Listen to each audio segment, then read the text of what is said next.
Today's meeting of the Charlotte City Council is being held May the 25th, and this is one of the most important meetings that we have, where we begin to ask council, are there amendments to the manager's recommended budget? And we have votes that are considered advisory until the actual meeting, where we will adopt the budget, and I believe on May the 31st. Is that correct, Mr. Jones? Yes. All right, with that, I want to say welcome to everyone to the workshop. The meeting is being held as a virtual meeting in accordance with the laws that we have to follow, especially around the electronic meeting statutes. The requirements of notice and access and minutes are being met through electronic means as well. And hopefully many of you, our residents and parts of the community that are impacted by the budget, are viewing this on our government channel, our Facebook page, or our YouTube page. We'll start off with the introductions of the City Council and the staff that supports as we go through this process today. And so we'll start with our Deputy City Clerk. Billy Tons, Deputy City Clerk. Lena James, Deputy City Attorney. Julie Eiselt, Mayor Pro Tem and serving at large. Vi Lyle, serving as Mayor. Marcus Jones, City Manager. Tara Picard, District 6. Teresa Smith, CFO. Ryan Bergman, Budget Director. Brent Cagle, Assistant City Manager. Donata Jackson, Office of Constituent Services. Marie Harris, Strategy and Budget. Kay Cunningham, Mayor's Office. We're also joined by a number of our teams from the Budget Office, as well as several of our department heads that are also able to participate today as necessary. Before we go to the virtual folks, I want to just say that it's this meeting. I appreciate those of you that are on virtual. If you'll just make sure that you speak up, because as we go through the process, hopefully we'll be able to hear and have you on camera. So we'll start with the at-large members' introductions virtually, attending virtually. I'm a large member, committee member, and at-large member.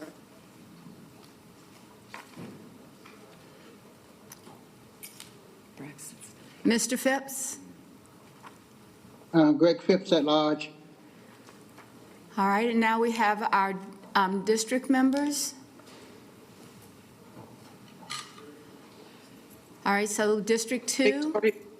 Malcolm Graham, District. Having issues unmuting. Oh, okay. Larkin Eggleston, District 1. Okay, thank you. I didn't see you, Mr. Eggleston, so thanks for speaking up. So, Mr. Eggleston, followed by Malcolm Graham, District 2. Victoria Watlington, District 3.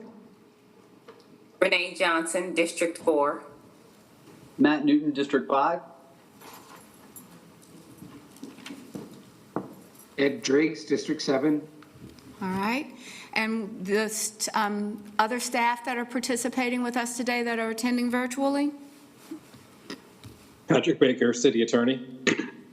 All right. I believe that is all of our introductions for today.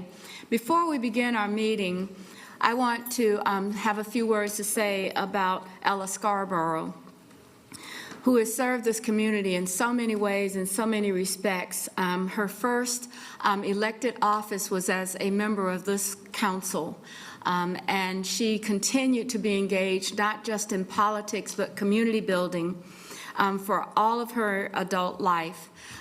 We lost Ms. Scarborough yesterday, I believe yesterday evening, and I just wanted to express this board's condolences to her two children, Tori and Troy, who have been caretakers for her in a way that has shown that great dignity and respect that you have for someone that you love.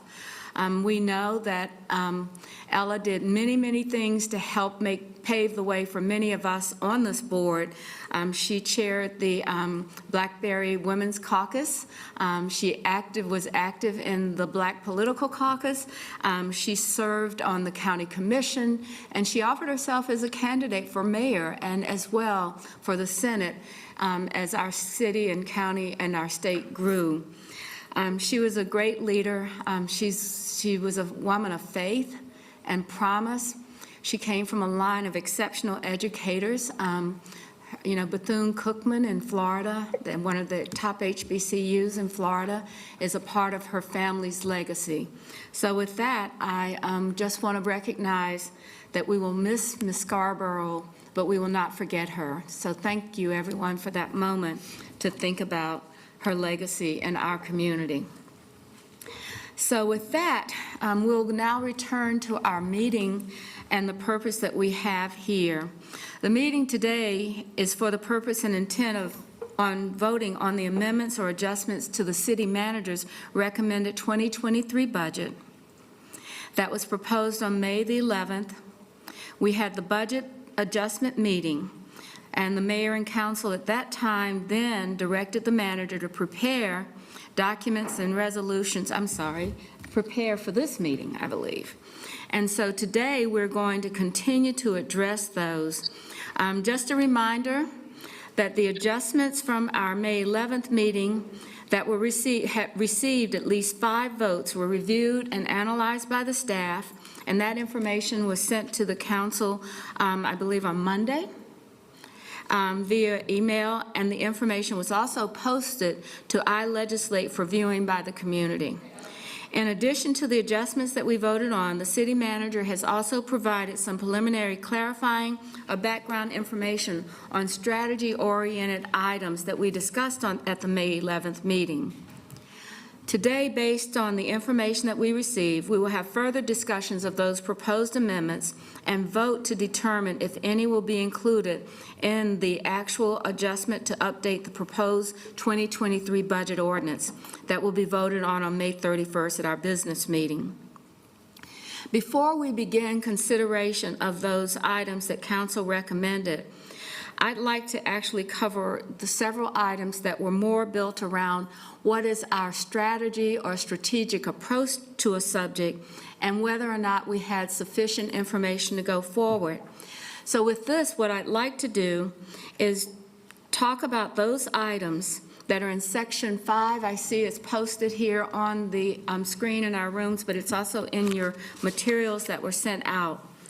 And I wanted to start off with the idea that most of these items really will require the council to develop or have a discussion around and make some recommendations. So these items will be referred to the committees as I discuss them or outline them. For the development fee strategy, I'd like to refer this topic for further exploration to the Great Neighborhoods Committee. I believe that what we're trying to do is look at affordability, and we're going to have a lot of work being done around that, and that includes the fees.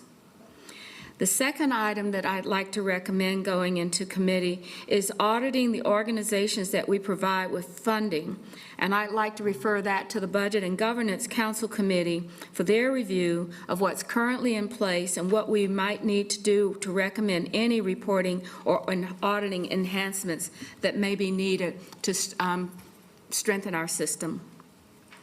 And then I would like to add to the Economic Development Committee a process and discussion to funding the international business study that was recommended by our international cabinet.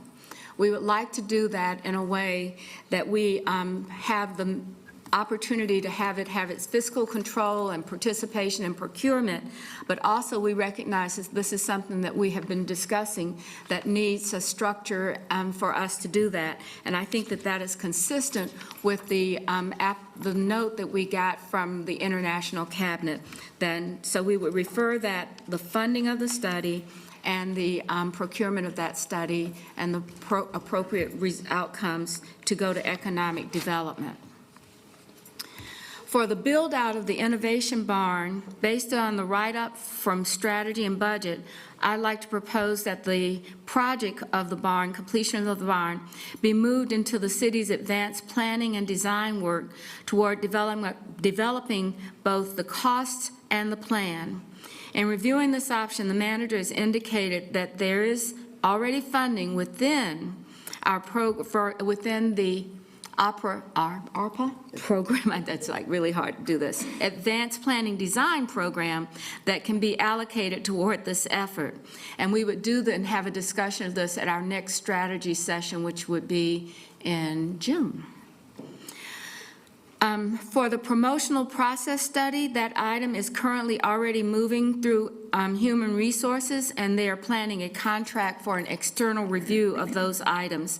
So we will have that come out, and I believe if there is a referral required, it would go to Budget and Governance Committee.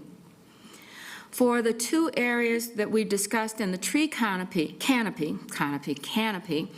I'd like to refer the review of the city's current plans and any additional actions or components in the tree canopy action plan be referred to the EEE Council Committee under the environmental effort, because it's a part of our strategic environmental action plan. In addition, I'd like to refer the components specific to the assessment of trees on private property to the Great Neighborhoods Committee to explore those options for addressing that need. We know that our city has policies that were built around inequity, and the idea that we would have this assessment would be addressed in a way that we would look at our areas that have the greatest need and to bring them forward for that same kind of quality of life around trees. So I hope that you'll agree that this is a strategy that we not lose sight of these items, but we actually define them and have those components ready for actionable items by the council Move to during adopt the all year. those referrals. We have a motion to adopt the referrals. Mayor Pro Tem? I'm sorry, do I have a second? Driggs. We have a second for Mr. Driggs. Mayor Pro Tem. Yes, thank you, Madam Mayor. I just want to get clarification so I don't confuse anyone, because I did reach out, tried to get a hold of everybody about the Innovation Barn, and Mr. Newton helped me reach out to some folks as well in the interest of time. I do agree with the idea that we need more information on the funding, because I've heard both ends of the spectrum, and neither one are entirely correct as to where that number falls, so we need to know what that number is to build out our asset. But I have a question on the, you mentioned here that the design fee of $200,000 could come from the advanced planning fund, and I'm sorry, I don't have my reading glasses on. Yes. But so do we not need to take up that issue of agreeing to do that right now, or would that all take place in the strategy session? I think we, Well, typically, the Advanced Design and Planning and Design Fund, we put in the projects that would be in it. So having an affirmation from this body that that should be a project that we add to it would be good. Okay, so before we vote on this, then, it seems like we need to vote on an affirmation from council that we should move forward with that, the intent to do the design and then take a look at where the money could come from, should we choose to build it all out. Correct. So with that, I'd like to make a motion to move forward with the $200,000 that would come from the Advanced Planning Fund, Advanced Planning Program, to do the design, the programming and schematic design work. Second, Eggleston.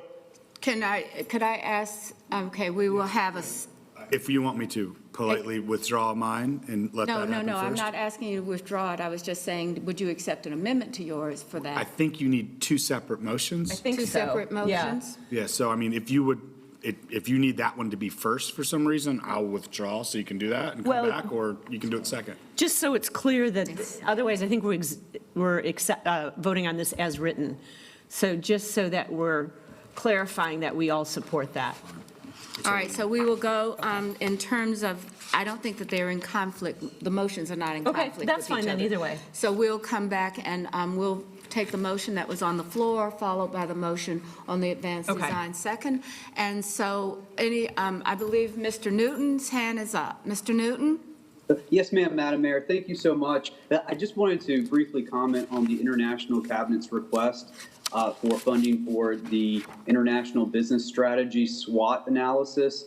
It's my understanding that there is broad support amongst council members for that.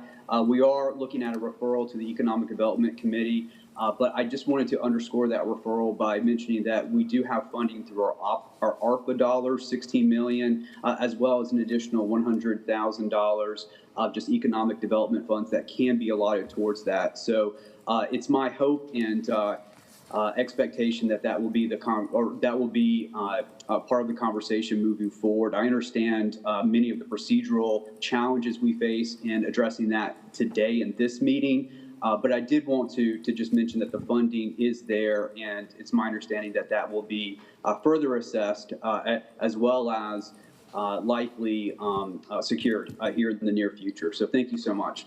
And I will be in favor of this motion. All right, thank you very much, Mr. Newton. I think that we all, or at least I concur with that intent. So with that, we'll have the vote on the first motion, which is the referrals of those policy and strategy items to the various committees as noted. So we'll begin with Mayor, that. I also have a question. I'm sorry. I'm sorry, I did not see. If I don't call you, please know that Ms. Jackson and I are trying really our best. So Ms. Johnson, please, thank you for letting us know. Thank you. I just have a question on the point of order. So in the meeting on the 11th, when the item of the innovation barn was presented, there were not 5 votes to move this forward. So doing this now, and I guess that we can, but I just want to clarify a point of order. We did not have the agreement to move this forward. We were talking about, equity and accountability and really taking a look at this. So to approve this now seems contrary to what we discussed on the 11th.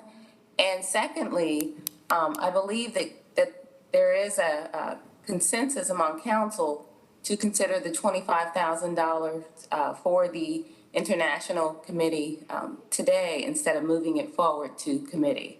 So I just wanted some clarification on those 2 items, please. Thank you. All right, so on the first item, I'm going to recognize Ryan Bergman, the budget director, to discuss the,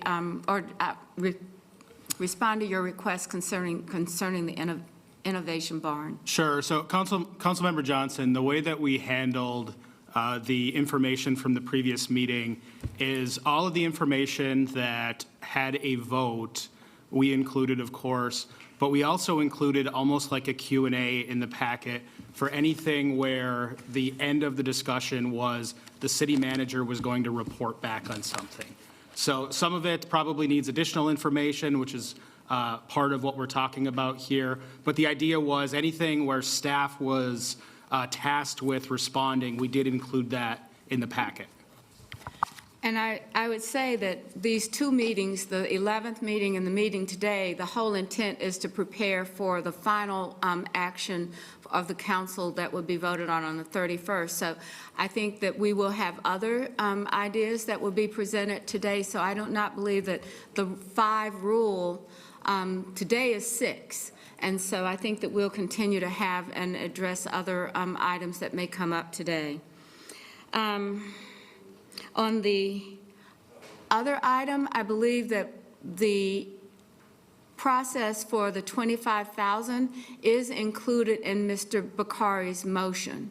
So that would continue. It would just be referred to the Economic Development Committee. So does that make sense, Ms. Johnson? So the $25,000 consideration for the consultant is being referred to the ED, and then the $200,000, is that being referred to committee, or are we considering that immediately? That is a separate motion from the motion that's on the floor right now, and that will be the next motion that we have a discussion on. Thank you. Okay. So with that, I'm going to go ahead and do the roll call vote on the motion. Excuse me, Madam Mayor. Sorry. This is Watlington. Just so I'm clear. I don't know what's going on, Ms. Jackson, because I'm sorry, Ms. Watlington?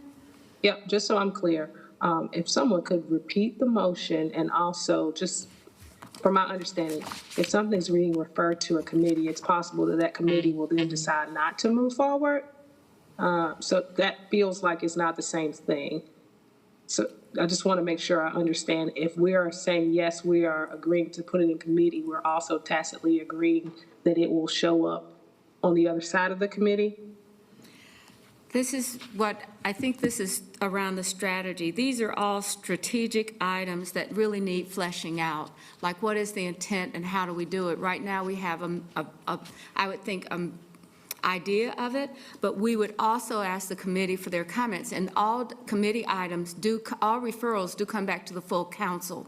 So a committee could recommend, they could make some changes or amendments to it, or they may say this isn't something worth doing, but that would still be a council vote. And we would have that reviewed as a part of the committee reports that we have for strategic items. But the committees always report out on any referral. And they have Right, I understand how committees work. What I'm asking is if in place of earmarking the money and fleshing out the details later, we're just saying we'll talk about this more, but the money's not earmarked. Well, I believe that in the case of the international study, the staff will understand, or has the ability at $25,000. First, the committee needs to look at the study and determine the right amount. There are two issues that I see as we go through this in a very short time period. We first need to make sure that we meet our Fiscal Control Act so that we do the appropriate kind of, does this qualify? How does it qualify? Does the city have the ability to do it? The second one we need to go through is our procurement study. And so funding is a part of this, but I would say that all of the items that we're talking about are to get a better foundation around the definition of what we're trying to accomplish strategically, and that would come out of committee to the full council. Does that make sense, Ms. Watlington? It does. What I take that to mean then is that the items on this list are essentially not being decided on today. So that even voting in the affirmative is not actually saying that, yes, we're going to do these things. All right, Mr. Jones? So Councilmember Watlington, if the question is specifically about the international cabinet request that came in, I guess, last night, what we'd like to do, what we'd like to do is utilize the committee structure to put together a plan that is agreeable to this council, whether it comes through an ED bucket, whether there's a collaboration with the CRBA, whether there's collaboration with ED. It's not saying that this is a place to kill it, if you will. That's not the intent at all. It's just difficult on short notice to give you our best advice as it relates to it, and we would just like to have your input to see how a study can be done, not whether or not it will be done, but how it can be done. Right. So basically, we're voting to do it, go figure out how. Correct. Versus we're voting to talk about it, and then we'll decide later if we do it. That's all the piece I'm trying to understand. Correct. Okay. Madam Mayor. Mr. Newton? Mr. Newton? Driggs. I'm sorry, Mr. No, Mr. Newton's hand is up. Mr. Newton, you guys. I did have my hand up again, but I'll defer to Mr. Driggs if he needed to comment, because he hasn't yet, if that's what you would like, Madam Mayor. It's fine. Mr. Driggs, Mr. Driggs, do you want to speak to the motion? Yes, Madam Mayor.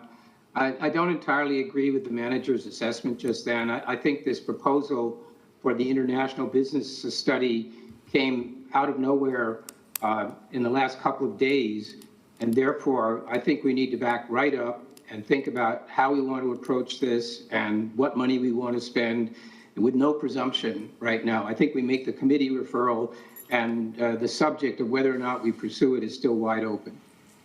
Otherwise, we need to talk about it more now, because as it stands, I'm not in favor of this. Well, Mr. Driggs, I think that what we would do is depend on the committee to give us a better definition. And as we proceed on this, then the funding would be contingent upon the council agreeing to the definition for the study. So I don't see it as a separate item from what we're trying to accomplish here. But Yeah. the manager just confirmed Ms. Watlington's suggestion that by voting the way we are right now, we are committing to proceed somehow with the study or the funding or with something. And I'm saying that I think we need to be clearer about what it is we want to do. In other words, I think we should refer to committee the idea of a study and think about our international business engagement and decide how we want to move ahead. But I don't think there's any presumption based on a last-minute $25,000 funding proposal on where we might come out on that. So I don't want this vote to be construed to mean that we have made a commitment to proceed with anything. So when I read what we were referring, I said to refer the international business study funding and purpose to the Economic Development Committee. That's what I said, funding and purpose to the Economic Development Committee. Right, I agreed with that. I'm taking exception to the exchange that I just heard between Ms. Watlington and the manager. There is no presumption as a result of this referral about what will happen next. And that's exactly what I was trying to understand. And it seems like what was said is not what is. I mean, this is too little, too late for us to be making any commitments, right? I mean, I'm not arguing over the merit. I'll vote whichever way I'm going to vote, but I just want to make sure I understand what I'm voting on. I think you're right to want to clarify that. We are referring this to the committee. The committee will consider the subject of a study like this or other actions that we might want to take on international business. And if the committee comes back with a plan of action that identifies clearly who the players are and how the RFP is going to work and so on, then the council can consider. But I just don't think we have enough yet for the council to be doing anything that binds us in any way. All It's a right. referral, that's all. Thank you. Mr. Jones wanted to respond to you. Yes, Councilmember Driggs, I don't disagree with you.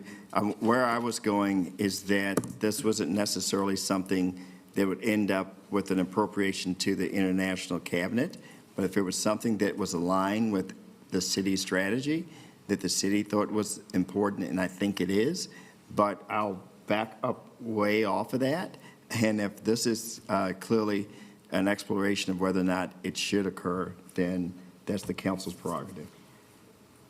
I'm open to the idea that that's where we might come out. I'm just saying that based on something that came in a couple of days ago, we should not be limiting ourselves right now. And I believe the motion as offered is consistent with that. So I'm fine with the motion. Well, I'm going to say that this is the way that I had refer the international business study to economic development for both content and funding. Correct. So that's what we have. All right, Mr. Newton? I have my hand up too, Madam Mayor. Who's next? Well, Mr. Graham hasn't spoken, so Mr. Graham? Thank you, Madam Mayor. I too am very supportive of the request, but understand the necessity to going back to the committee just to dot I's and cross T's to make sure we know what we're doing, when we're doing it, and why we're doing it. We had members of the International Cabinet at our last Economic Development Committee, so we've already, from my perspective, established a floor in terms of trying to find ways we can work together. So I think this fits exactly to what we said that we wanted to do. And so I support it going back to committee and hopefully based on talking to a number of members around the dais on this particular subject, I think there's a need to figuring out how to get it done. And so that's my position, accepting it back into the Economic Development Committee and making sure we find a way that is effective and efficient to get the resources, the information that we need, and consistent with what the city is trying to accomplish as well as with the cabinet. So I'm excited to receive it and excited to kind of move it forward. All right, thank you, Mr. Graham. Mr. Phipps?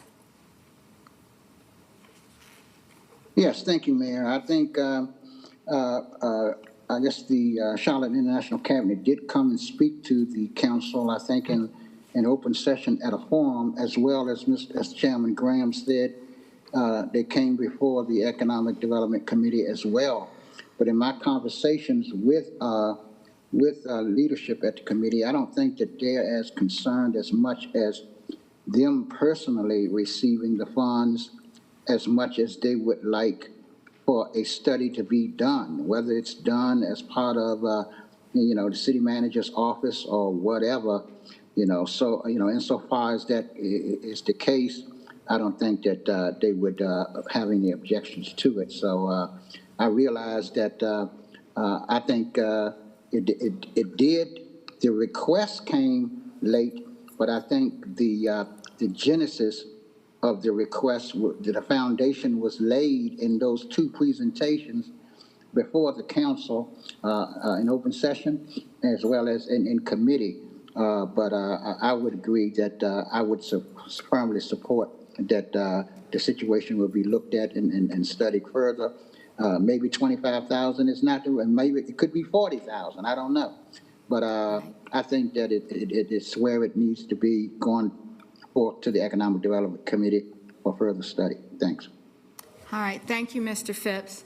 Mr. Newton is our final speaker before we go to our roll call vote. Oh, I'm sorry. He's Actually, not. Madam Mayor, Ms. Ashmere just raised her hand. I'm sorry, Ms. Ajmira. Ms. Ajmira? Thank you, Madam Mayor. Do you want me to go next? Yes, please, yes. Yes, I agree with Mr. Phipps. This request might have come in now. However, the International Cabinet, specifically the Madam Chair, Ms. Matthews, have already laid the foundation when she did the presentation to the committee. So this had to come next as part of the presentation next steps. So I do support this request, and I hope my colleagues will do that as well as part of our next steps of referring to the committee. Thank you. All right, thank you. Mr. Newton?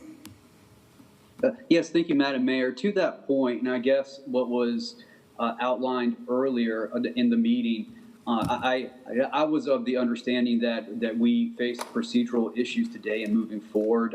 The items before us today were proposed and vetted over the past 2 weeks, and this is one that's brand new to us. At the same time, it hadn't occurred to me, to Councilmember Driggs's point, it hadn't occurred to me that we also needed to have a more specific analysis of the plan itself, and I completely understand and appreciate that. I think the overarching question here, though, is just an assurance that the funds, assuming that plan is adopted, maybe it won't be, but assuming it is, just an assurance that the funds will be there, so we don't have an adopted plan that now is unfunded. And so, Mr. City Manager, could you comment on that? Can we feel assured that the funding would be there if and when the Economic Development Committee takes this up and possibly approves the plan? Absolutely, yes. Okay, thank you. All right. Now, for our roll call vote, would you read Mr. Bakari's motion so that everybody can hear it? So, To approve the adoption of, isn't that? yes. The referral. That's Okay, all right, I'm going to go back and say this. All right, this is it. The motion was to approve the referrals to the committee for those strategic items that are that were discussed in the May 11th meeting, to proceed to a committee function and to report out to the city council as a result of the committee's review. All right, so that's where we are. So I'll begin with the roll call vote on this one, and we'll start with Mayor Pro Tem. Yes. Ms. Ajmira? Yes. Mr. Phipps? Yes. Mr. Bakari? Yes. Mr. Driggs? Yes. Mr. Eggleston? Yes. Mr. Graham? Yes. Ms. Johnson? Yes, but I have a question.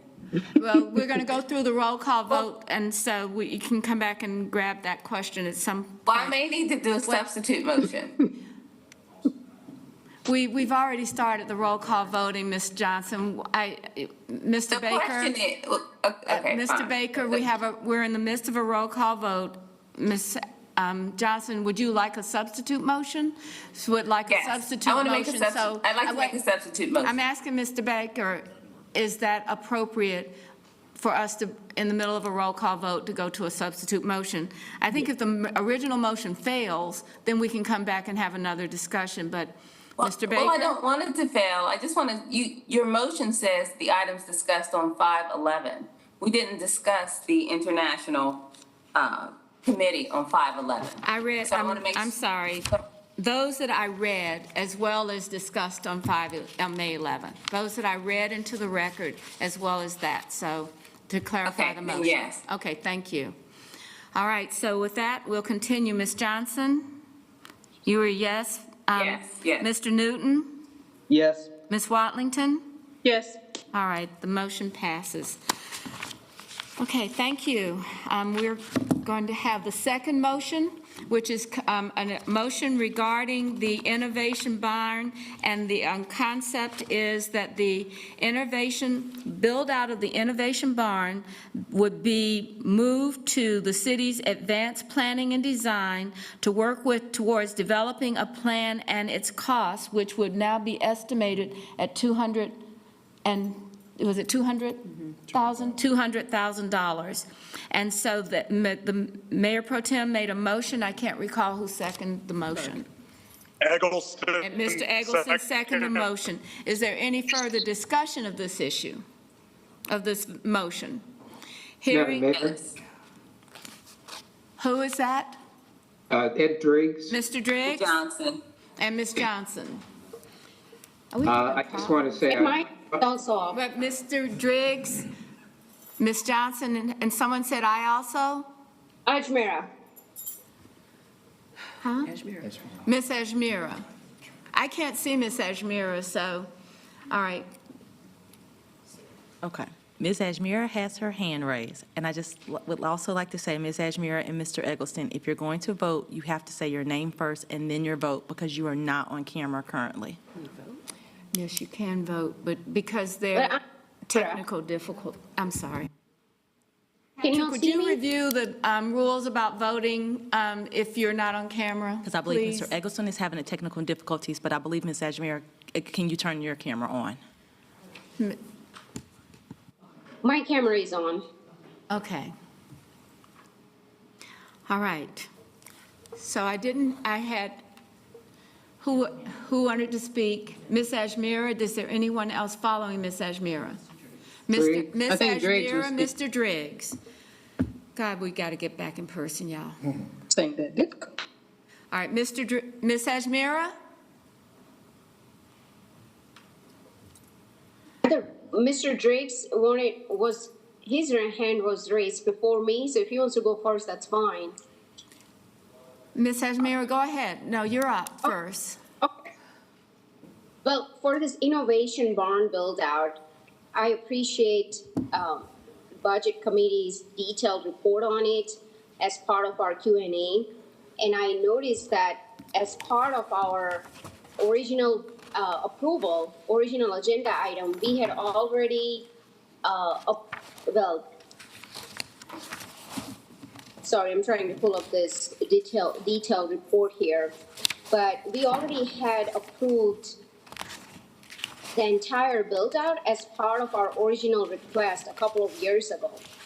And then council had made another request, council had approved another request for additional funding. So there have been multiple delays, or there have been multiple asks for this build out. So I'm a little hesitant, and I'm concerned about allocating additional dollars to this project when we have already allocated over $4 million so far on this build out. So I guess I'm not comfortable with putting any additional dollars towards this advanced planning budget so far. And from looking at our detailed report, I'm also concerned that private funding match didn't come anywhere close to what was promised. So I would like to see what was the private sector fundraising that was done to complete this build out. We don't have a number for it in our detailed Q&A. So I would like to see that number, but I'm not comfortable with us moving this forward. I will be voting against this. I also want to put this on the record. I do believe in the circular economy concept, and I do believe in the work that they do. But considering what we have done in the past, I'm just, I think we need explanation as to why we came over budget multiple times and why it was delayed multiple times. Thank you.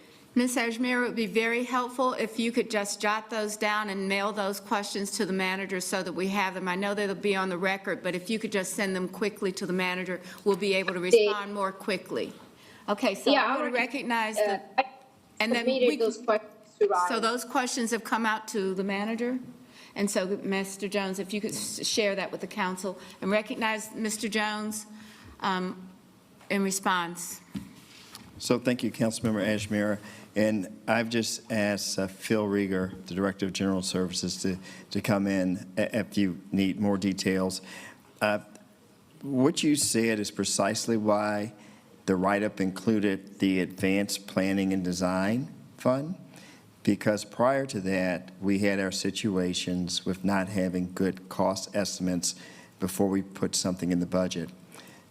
By putting the barn, which is our building, in the Advanced Planning and Design Fund, it ensures us that we would have good estimates before we would move forward on a project. So that's why that was at the end of the write-up. But Phil is here if you have some specific questions about the barn. Yes, I do have. Thank you, Mr. Jones. So we had already implemented advanced planning process when there was a second request that came in front of us. So, and I see Mr. Driggs is nodding his head, because I'm pretty sure when the second request came in front of the council, we wanted to make sure this does not happen again. This is the third time that it's coming. It's already gone through this advanced planning process, or at least it should have. So, Mr. Ryan Bergman, when was the advanced planning process implemented? I know it was approved by the Budget Committee and the Council a few years ago. Could you tell us when exactly? And then after then, I can look at the second request from our Q&A to find out, was it before or after? Because I'm pretty sure it was after. But if you could just help me understand that, Mr. Bergman. Yeah, it was either FY19 or FY20. I'm actually looking at Phil, who was the budget director at the time. Yeah, the Advanced Planning Fund was adopted in FY2020. Well, I guess that's not the question is, did this go through the Advanced Planning Fund? Yeah, and the answer to that is no. The original project was funded in FY2019. That's when $2 million was appropriated specifically for that project. And we adopted the Advanced Planning Program in FY2020. So when was the second action plan that was on our agenda? When was that approved by the council? First, when you said 2019, when was it the second time? I'm not aware of a second action that council took on the innovation barn. So I apologize. You'll have to be a little more specific. Okay. There was definitely a second action taken on it. And Ms. Ajmer, excuse me, but we did an initial funding for this, and then there was a second funding request that increased our total investment to over, I think, $4 million. I don't believe there's any dispute about those facts. There were 2 installments, and each time we were told that that was all the money that was going to be needed. And the status now is that the thing is half built out. Mr. Driggs and Ms. Ajmer, this is Brent Cagle. So I think that we're talking about the same things, but maybe saying different things. So let me try to clarify the timeline. The project was approved at a certain amount in 2018 or 19? In 2019, and that was to do the innovation barn. It was never put into advanced planning because advanced planning did not exist when the project was initially approved. Subsequently, advanced planning was created. And then after the creation of advanced planning, it became clear to finish the project that was already started but not included in advanced planning, the city would need additional funds. At that point, because the project is underway, again, still no advanced planning, but because the project's underway and we didn't want to have lost investment, right? You've already started the project and now it was needed. We needed to finish so that we could have a certificate of occupancy. Staff then came back and asked for additional funding, and that second tranche of funding was asked for while the advanced plan, or after the advanced planning fund was created.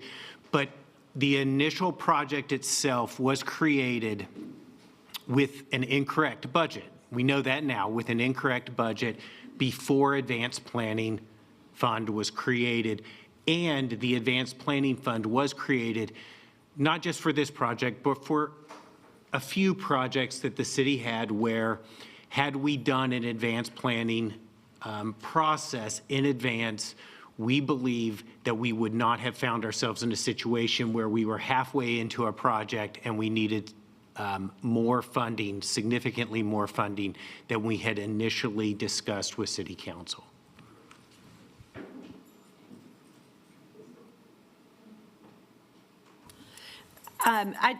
Well, Mr. Driggs is next. I'd rather he make his comments and then I'll make mine. I'm still not done yet. So I'm looking at the Q&A, and it says that funding allocated was in 2018 and then in 2020. So the 2020 was already after the advanced planning tool was approved by the full council. So then my question is, why was the advanced planning tool not used after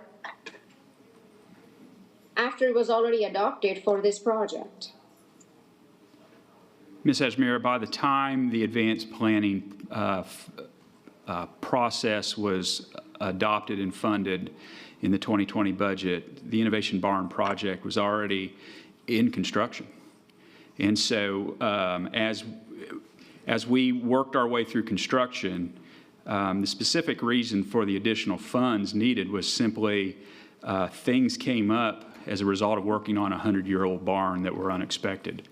And so we needed to add additional funding in order to get the project to a point where we could get a CO and use the building. So in other words, the advanced planning process is really a process of, it's the initial part of a project where you develop the scope, you do a little bit of design so that you can get a quality cost estimate for budgeting purposes. The Innovation Barn by that time was far beyond that point. Okay, so it was already under construction, so you could not use the advanced planning tool when the second time council approved additional dollars. Is that correct? That's correct. The project was far beyond the advanced planning process at that point. Got it. Well, now, forget about the construction phase. Now it's already completed. And do you feel comfortable that us going through this process again, through advanced planning process, there will not be another ask, because this is a third time? Yeah, so we would consider the renovation of the additional 20,000 square foot of space a new project. And so our preference would be, before we put a budget number on a new project, that we go through that advanced planning process to determine a scope that would support the programming of the building, as well as do a little bit of design. And that little bit of design allows us to accurately estimate, for budget purposes, what it would cost to do the renovation. Got it.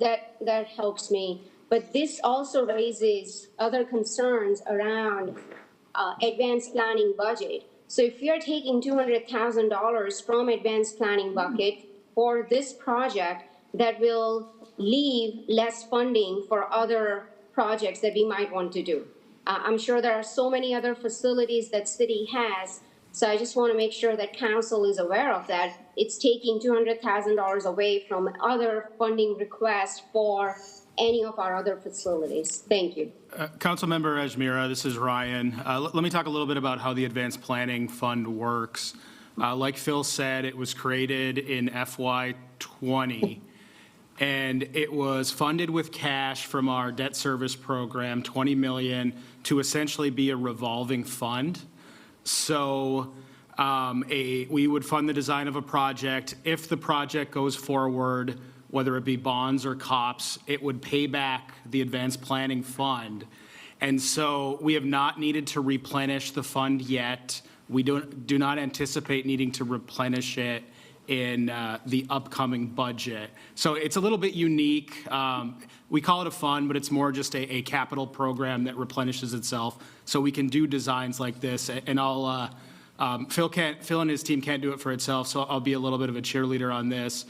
We feel that they've been pretty successful when things have gone through this program to be pretty accurate, and I think we've seen that with less and less concerns each year when we go through our capital budget process. Thank you. So this $20 million, how much is $20 million is the balance right now in our advanced planning bucket? No. $20 million was the initial investment. We're getting close to that through FY23, but presumably if the bonds are approved and if this budget is approved, there's a couple of things that came from advanced planning that would be able to replenish it. So we feel we can get through FY23 appropriately in this fund. Got it. Could you send us a detailed list of all the projects that will be using advanced planning dollars for our next budget cycle? And if there are any additional requests that would come, not maybe this year, not this fiscal year, but maybe next year, I would like to see what's in the pipeline moving forward. Thank you. No, absolutely. We will do that. It's a little bit buried in the capital section of a gigantic document, but we do list what's in advanced planning and what's in a little bit of an update each year in the budget document in our CIP. So that would be on page 313. Thank you. Thank you so much, Mr. Bergman. You've been very helpful throughout this process. I certainly appreciate it. Thank you. All right, Mr. Driggs? That's all I have, Madam Mayor. Okay, thank you, Ms. Ajmira. So we're going to Mr. Driggs? Thank you, Mayor. I think Ms. Ajmira raises some very valid questions because my recollection of the history is similar. There was an initial request that was supposed to fund it. Then we were told, no, it's going to take more money to build it out completely. And then it wasn't built out completely from that. And I think the kind of history of what our expectation was in terms of the mix of funding, my impression was we were putting seed money in the beginning, and that we thought that private funding, once the thing got jump-started, would then make it unnecessary for the city to continue to invest. So the history of the thing is a little difficult. The revolving fund is not an issue here. I mean, the revolving fund is simply a means through which we develop more fully a cost estimate before we assign a number to something for a vote so that we don't have surprises later on. It's a zero-sum game that we borrow the money from that fund and we put it back. So, and Mr. Bergman, correct me if I'm wrong about that, but I don't think that's the critical issue. So as far as this is concerned, we have a city-owned asset that is underutilized right now. And I think that is a reason for us to give some thought to how we can make full use of that building and letting bygones be bygones, because the way we got to this point is frankly not very satisfactory. But I think our best interest is served at this point by making this $200,000 investment to decide what we do with this asset that we own that is currently underutilized. So I will support that, but I just want to be clear that I don't regard supporting this as implying any presumption about a commitment of other money to the completion of the building. And my own view that I expressed to Ms. Auseeker was that I think we would like to see firmer commitments from private funders in line with the original concept for all of this before we put down millions more to build out the building for its current use. So I think the 200,000 is probably appropriate. Let's understand what it is we're talking about. Let's also get a better feeling for what will happen there, assuming we make the investment and continue to use the building in its current capacity. There are some very interesting things going on there. I get that, and I think that there is certainly a potential for the city to want to be in this place in terms of environmental research and projects, but the thing is just ill-defined right now. So again, I would say we make this next step, but we do not thereby bind ourselves to any commitment of millions, whatever the outcome is of the analysis, until we have more information. Thank you. All right, Ms. Johnson? Thank you, Mayor. I know that I'm not the only person who questions why the last 5 items had to go through committee for us to flush out and dot the i's and cross the t's, and for this request to say, well, we'll allot $200,000 for an ill-defined project, but we'll approve it when we've already spent $2 million, I'm hearing, over the initial budget. We know that the organization, Envision Charlotte, that leases the building, received a $500,000 grant, and they're paying $1 per month for rent.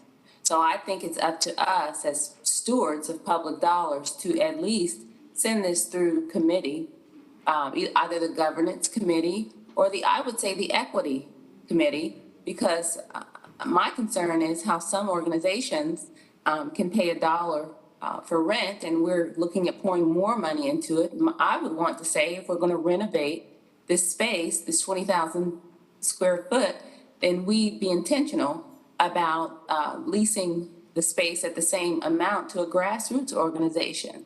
So I think that that's fair and that's equitable.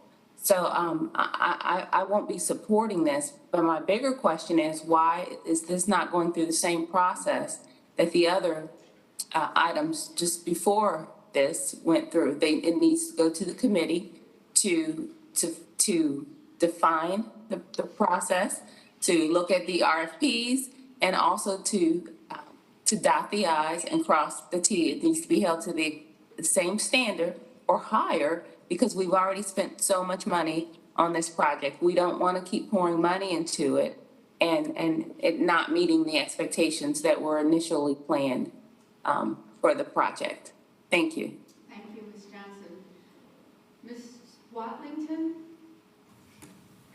I actually agree with everything Ms. Johnson just said, and to that end would offer a substitute motion to route it to committee for further review consistent with the motion that was previously made for the other 5 items. Okay, is there, Second. we have a motion and a second to a substitute motion. So we'll continue this discussion. Mr. Bakari? Yeah, I mean, I wasn't really going to say anything, but I feel like if the public is watching this, they're probably incredibly confused. So let me just kind of recap where we are. We had a disaster on our hands from the last 10 or 15 years of administration for capital projects that were coined things like the big idea and things like that. And Mr. Jones and staff all came together and created this concept of an advanced planning fund. And as you've heard tonight, it existed at a point in time, and it couldn't be used before that because it didn't exist, right? So the first round of this, and what we were talking about, was very much like every other project that existed before that, where someone squinted one eye and put a thumb up and said, this is a great idea, let's go down it, and it almost always ended in cost overages and disasters. So now we're in a spot where we own an asset. There's an organization doing great work that's important, and now we need to finish something out, whether it's with that organization, looking at other opportunities, and the advanced planning fund and this process is the way that we're ultimately going to not just see what it's going to actually cost this time, but figure out strategies by which we get public-private sponsorship and partnership and matching, where we have all these things where they're going to then come back with a full proposal for us to look at, and then we'll weigh out. So if we send this to committee, that's fine. I mean, just if that's the will, but the committee's going to be able to do nothing other than send this to the advanced planning process, because otherwise we'll be repeating all of the mistakes of the past.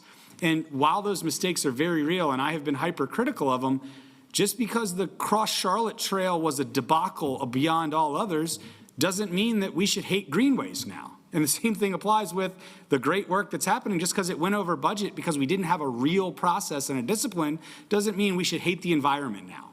So I'm a strong advocate of going through this process, not because I have a predisposed notion of what the end answer is going to be, but because we're just burning cycles until we get into that process and we can have some real things. If we do anything other than send it, we should do nothing or send it to the advanced planning process, because sending it to committee is either wasting time or it's in danger of repeating the mistakes before we had the advanced planning fund.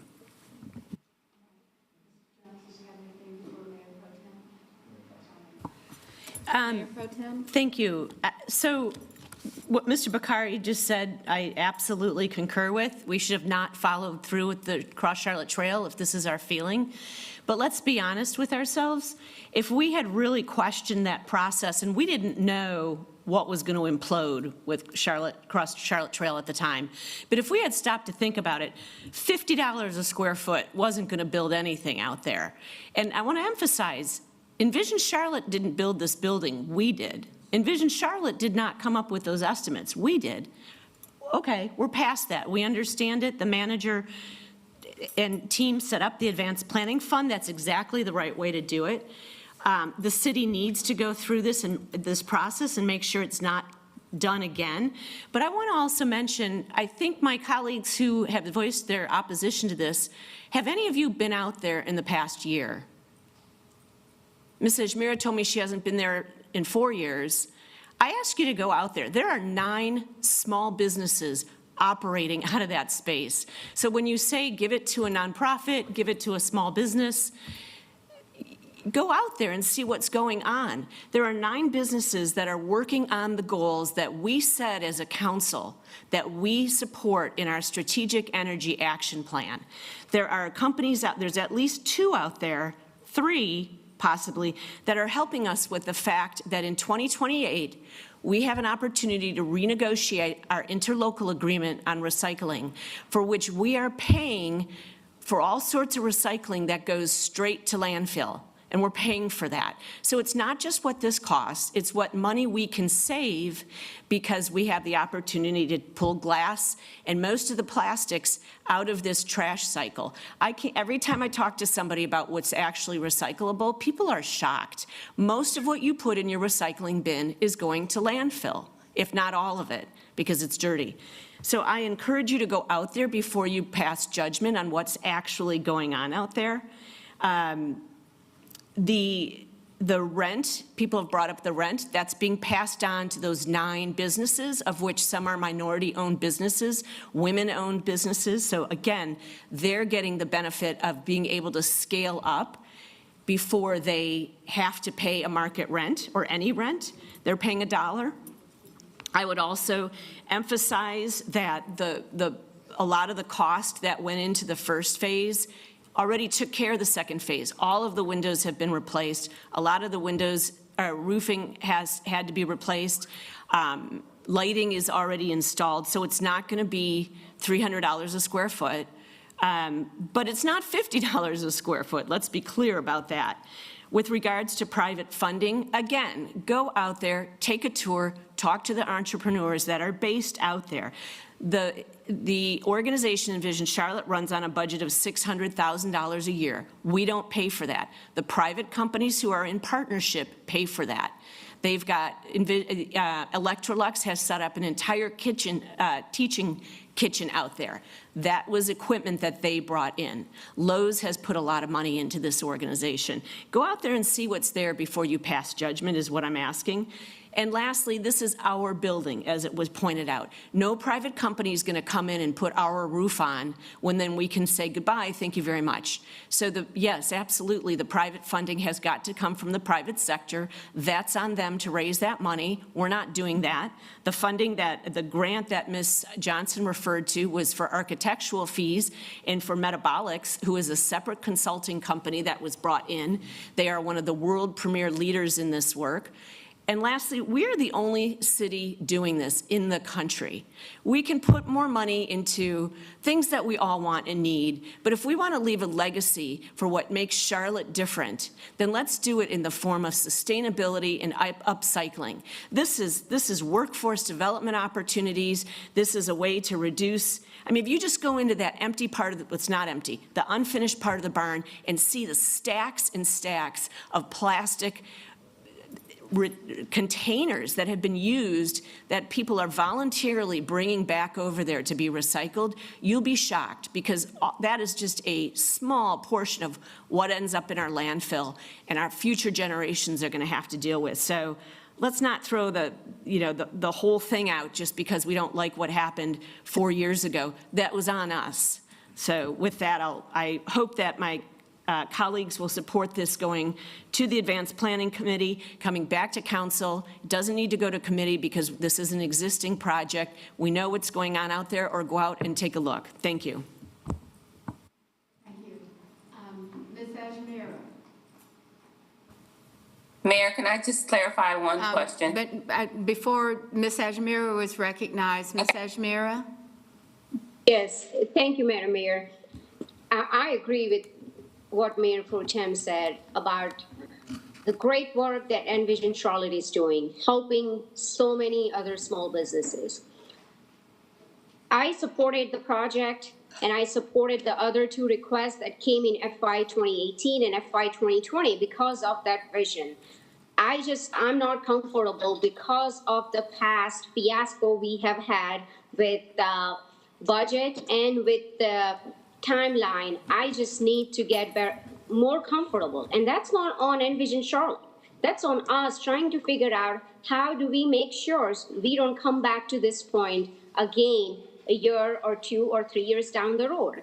With Cross Charlotte Trail, city manager and the entire budget committee spent so much time ensuring that we were comfortable with the additional funding.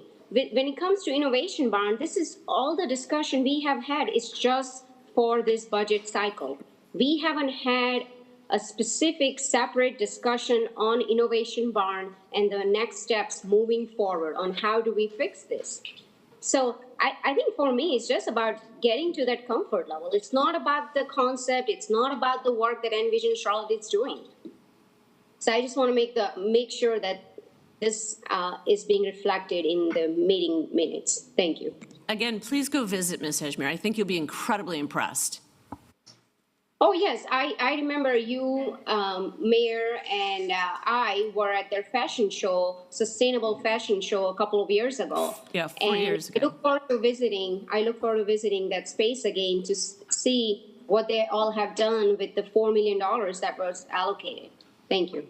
All right.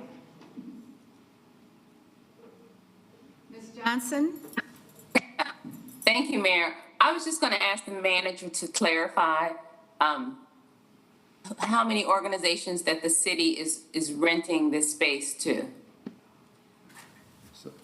Councilmember Johnson. $1. Councilmember Johnson, I don't have that at my fingertips, but I could, get that information from you. I know that Mayor Pro Tem.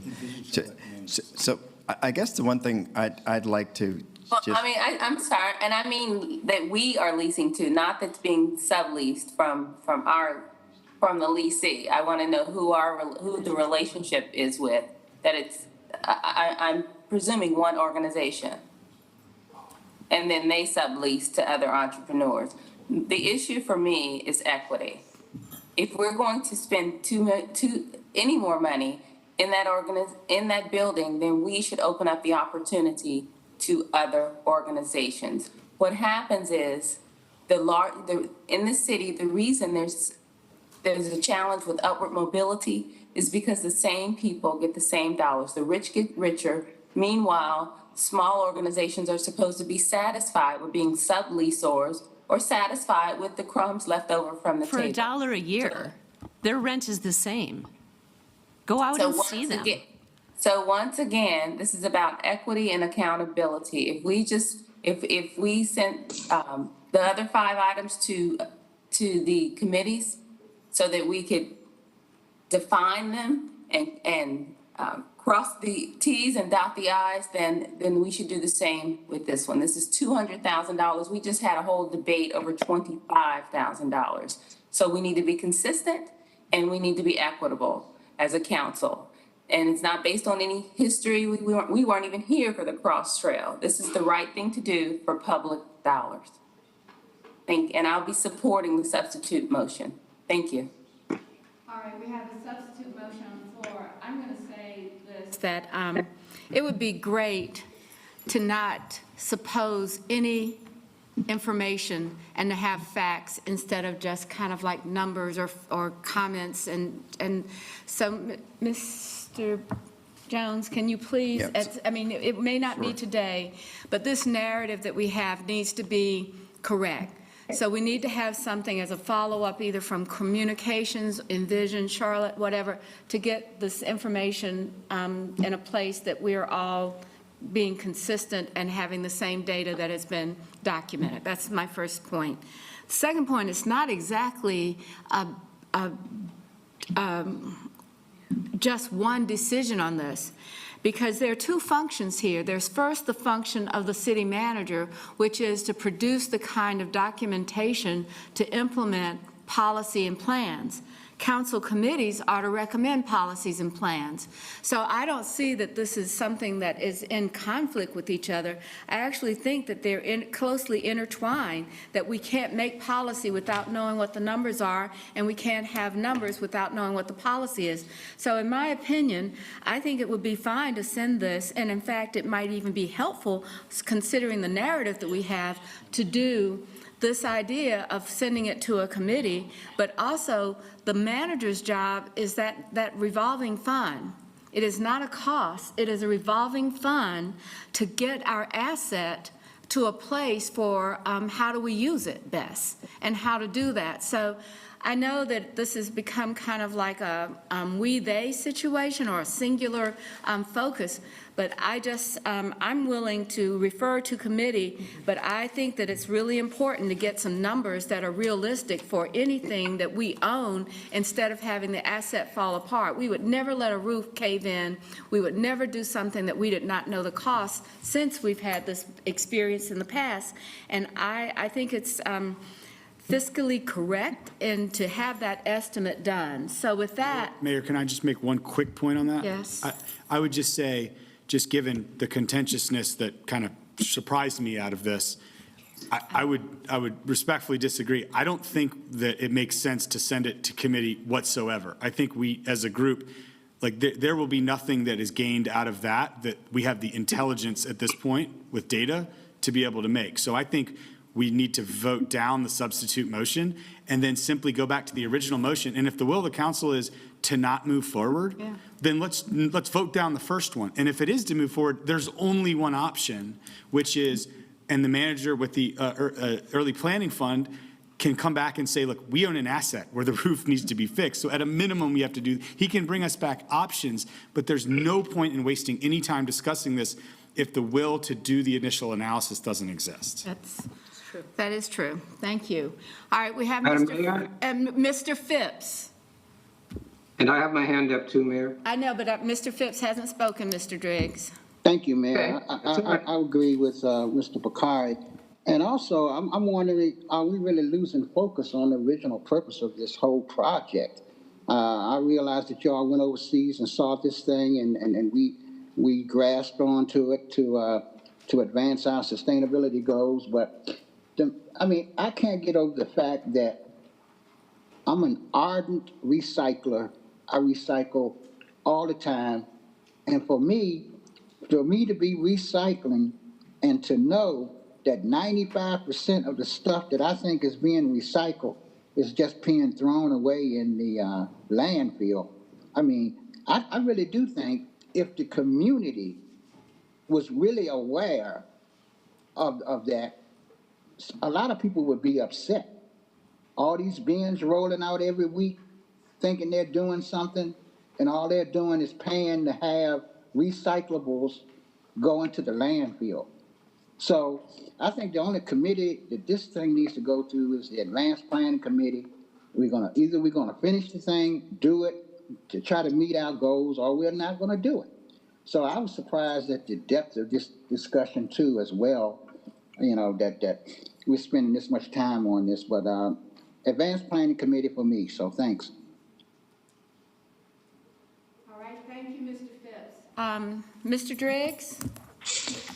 I think the conversation we're having today is basically an asset management decision. It's a resource that the city owns, that is underutilized, and we should explore how to get the full value out of that without prejudice to our relationship with the current tenant. The lease exists for a couple of years there. We will have more time to talk about how we go forward. I don't believe the improvements that are being proposed are specific to the needs of the tenant. I think they're just intended to make the building usable. And that's why, as far as I'm concerned, we could approve the $200,000 and the committee referral today. And maybe that's the answer, because we need to do more work before we give any thought to millions that might be needed to carry out all the work that is identified by the 200,000. But we are basically not making any progress of any kind unless we authorize the use of this initial money. So I hope we can do that today and then think about what our best steps are for what comes after that. Thank you. All right, I think everyone has spoken. I'm going to go ahead and do the roll call vote on the substitute motion, which is to refer this item, I guess the use of the innovation barn, to committee. All right, so with that, we'll start the roll call. Is it the use of the innovation barn, or is it the taking it to the advanced planning fund that you'd be referring to committee? Okay, so I'm going to make sure that Ms. Watlington has made the motion, so making sure that it's correctly stated. Ms. Watlington? Yeah, so the motion is about referring this innovation barn discussion to committee. Councilmember Driggs explained it very well.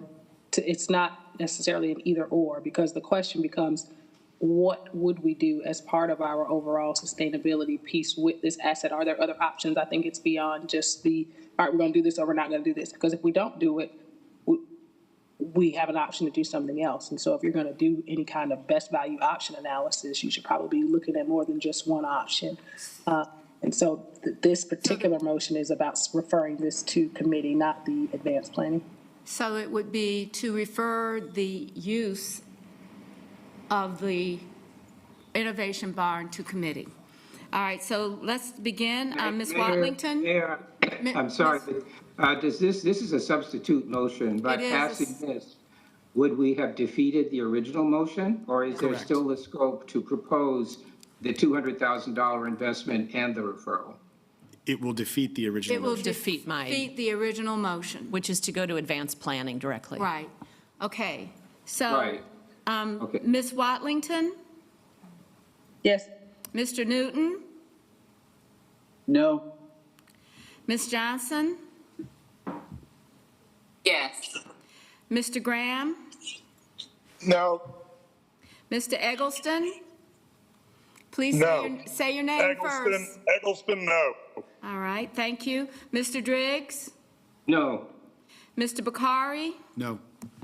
Mr. Phipps? No. Ms. Ajmira? Yes. Say your name, please. Ajmira, yes. Mayor Pro Tem? No. The substitute motion is defeated. We'll now go to the original motion, which is to refer this project to the Advanced Planning Design Group assessment. Directly call the question, Mayor? Yes, we can go directly to the question. So we'll start, Ms. Watlington, Yes. Mr. Newton, Yes. Ms. Johnson, No. Mr. Graham, Yes. Mr. Eggleston, Eggleston, yes. Mr. Driggs, Yes. Mr. Bakari, Yes. Mr. Phipps, Yes. Ms. Ajmira, Ashmira, yes. Mayor Pro Tem. Yes. All right, the motion passes, so it will go to the committee, the manager's operational committee on cost estimates and information, advanced planning design. Okay, so we've covered at least 2 topics already. So let's go to the next follow-up item, and we're going to go to where council have recommended on May 11th, city council budget adjustments. And so with that, I believe Mr. Bakari sent the council a memo earlier today, today about 11:30, and presented several options that he talked about when we were here on the 11th. He said, I would be able to go in and find some of these costs and that for other uses. So I'm going to turn it over to Mr. Bakari. Thank you. And I assume we're addressing the 1.5% market adjustment for police salary to January 7th to July 2nd, right? I didn't assume that, so you tell me what we're doing specifically. Yes, just making sure. So we're on that agenda item. So as we've seen in the manager and budget staff's breakout, the dollar amount for that would equate to additional $1.279.9 million. But as we've seen in the source of adjustment, there was an initial amount included as an initial recommendation in the general fund. So this adjustment would require at least $849,644. They've given some initial thoughts in there, but the memo that I sent to Ryan Bergman today was the follow-up per the process for what was asked of me 2 weeks ago to go through. And rather than just come up with one option, I actually brought forth 3 in the hopes that this very important topic could have a possibility of passing here today. I have spoken and heard from a number of officers who heard about this and were very, very much appreciative. It isn't just about the money, although we know the money is incredibly important to them. It's also an indication in a time of morale, retention, and recruitment crisis there, a tip of the hat of saying we understand and we are doing our part as best as we can. So the first option, you can see exceeds the amount. Financial partners, all proposed 2023 amounts comes to $1.164 million. Option 2, my personal favorite, removal of mayor and council salaries and expenses, $989,000. And then option 3 was something that is meant to be something a little more pragmatic. Again, I'm more of a fan of giving what we want as a council in the adjustments to the manager and budget staff and allowing them to come up with what they think is best.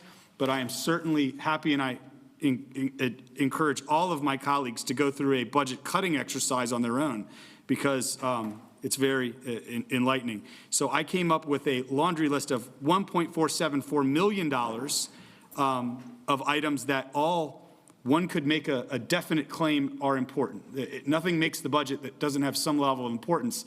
But when we're talking about prioritization between one of our most important functions as a municipal government and the level of crisis that's going on there, the prioritization of what I'm proposing, in my opinion, outweighs all of these, no matter their individual merits. And I will tell you, each of those have line items and the dollar amounts. I believe that any one of those, again, we could pick a third of any of those.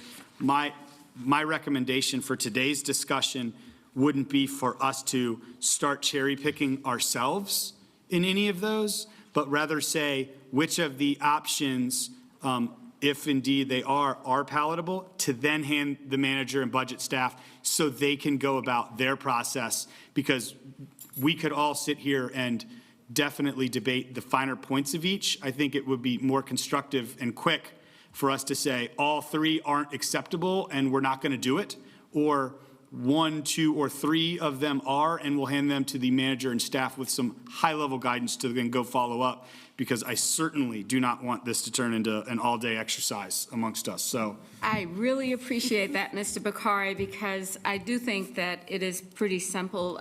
Ordinarily, we would have 6 people to move this forward, and instead of going through every one of them, you've heard Mr. Bakari state the idea to have all 3 options given to the manager. Now, I always feel like that's a particularly difficult spot because you've already got the manager's recommendation, so it would be a directive, and I think at some point we'd have to have some prioritization beyond what the manager wants, because many of these things have been approved or are included in the budget that nobody suggested a change. So I know that we can. And Madam Mayor, I think that if I'm just a little more specific to streamline it, I think in the way I've structured it, we can say option 1, Mr. Manager, go ahead, or option 1's off the table. Option 2, go ahead, or option 2's off the table, or option 3, of which if we decide option 3, we could give guidance to him around which ones that we would prefer be deprioritized or funded in other ways. However, if the answer is simply that it's a no and there aren't 6 votes, then let's just get to that quickly. Well, I think you're right about that, too. I think when we were doing the UDO earlier this week, you said, here's my idea on parking, and I said you need 5 more. So why don't we do this? Informally, if I can have the screen come up, I'm just going to go option 1, option 2, so that people have the opportunity to informally raise their hand in support of this. And if we don't get to 6, then we're okay. All right, so on option 1, the 2023 Financial Partners Agreement, this isn't a formal vote. We'll come back and take a formal vote. I'm going to consider this informal discussion. So raise your hand if you would support the option 1, Mr. Bakari, which is 1.1 million, almost 1.2 million, to eliminate the financial partner appropriations. So I have Mr. Bakari. Anyone else with a hand up? Eggleston, no. All right, thank you, Miss. We don't. Yeah, if you're on. Thank you for that, Mr. Eggleston. That's really helpful. Thank you, Mr. Eggleston. So we have. So you have 1 on that. Option 2. Raise your hand if you see mayor and council salaries and expenses being eliminated. Anybody's hand up? Okay, no. All right, on option 3, there's approximately 1.4 million, and you can see. I hope all of you have the list. But are there any support for the for the list of 1.4 million? All right, 1. Okay, so Mr. Bakari, we did not meet the threshold, so we'll go on to. So is that, just for a point of process, because this is an incredibly important item to the police department, is there, just because my 3 options were turned down, there was still enough desire to move forward to have the conversation. Is that dead now because mine were turned down, or is there still appetite to find another way to make this work? Can I ask a question? Mayor Pro Tem? I just have a question about that, because I think we all would love to see our police officers get, what they deserve. But I have a question about the way the 1.5% and 1.5% was going to be implemented. The notes said that would actually be more. So is the second 1.5 on top of salary plus 1.5? So it's cumulative? Sorry, I should have looked at you, Ryan. Yeah, so the way that we structured the salary increases this year for police, fire, and for hourly is it's split between July and January. So that's the case with the hourly, with the 4 and 4, and then with fire and police with 1.5, 1.5. So the second 1.5 would be off of a higher number. The other thing I'd say is one of the reasons we designed it this way, because we basically designed the budget to put as much towards employee compensation as we could. One of the reasons we were comfortable doing in this way after discussions was because of the retention bonus that they are getting in July and September of 2%, which in our minds helped make up that gap a little bit. Okay, so yes, thank you for bringing that up. So there is the retention bonus, but I think what I missed the first time until I went back and reread the note is if you were making $100 and you get a 1.5% bump, now you're making $101.50, and that new 1.5% is off of 101.50. So you're going to make more ultimately. Yeah, I don't want to oversell that piece. It's a little bit negligible. It's 3.08%, I believe, compared to 3 when you compound it. Okay, but it is compounded. Yeah. So, okay.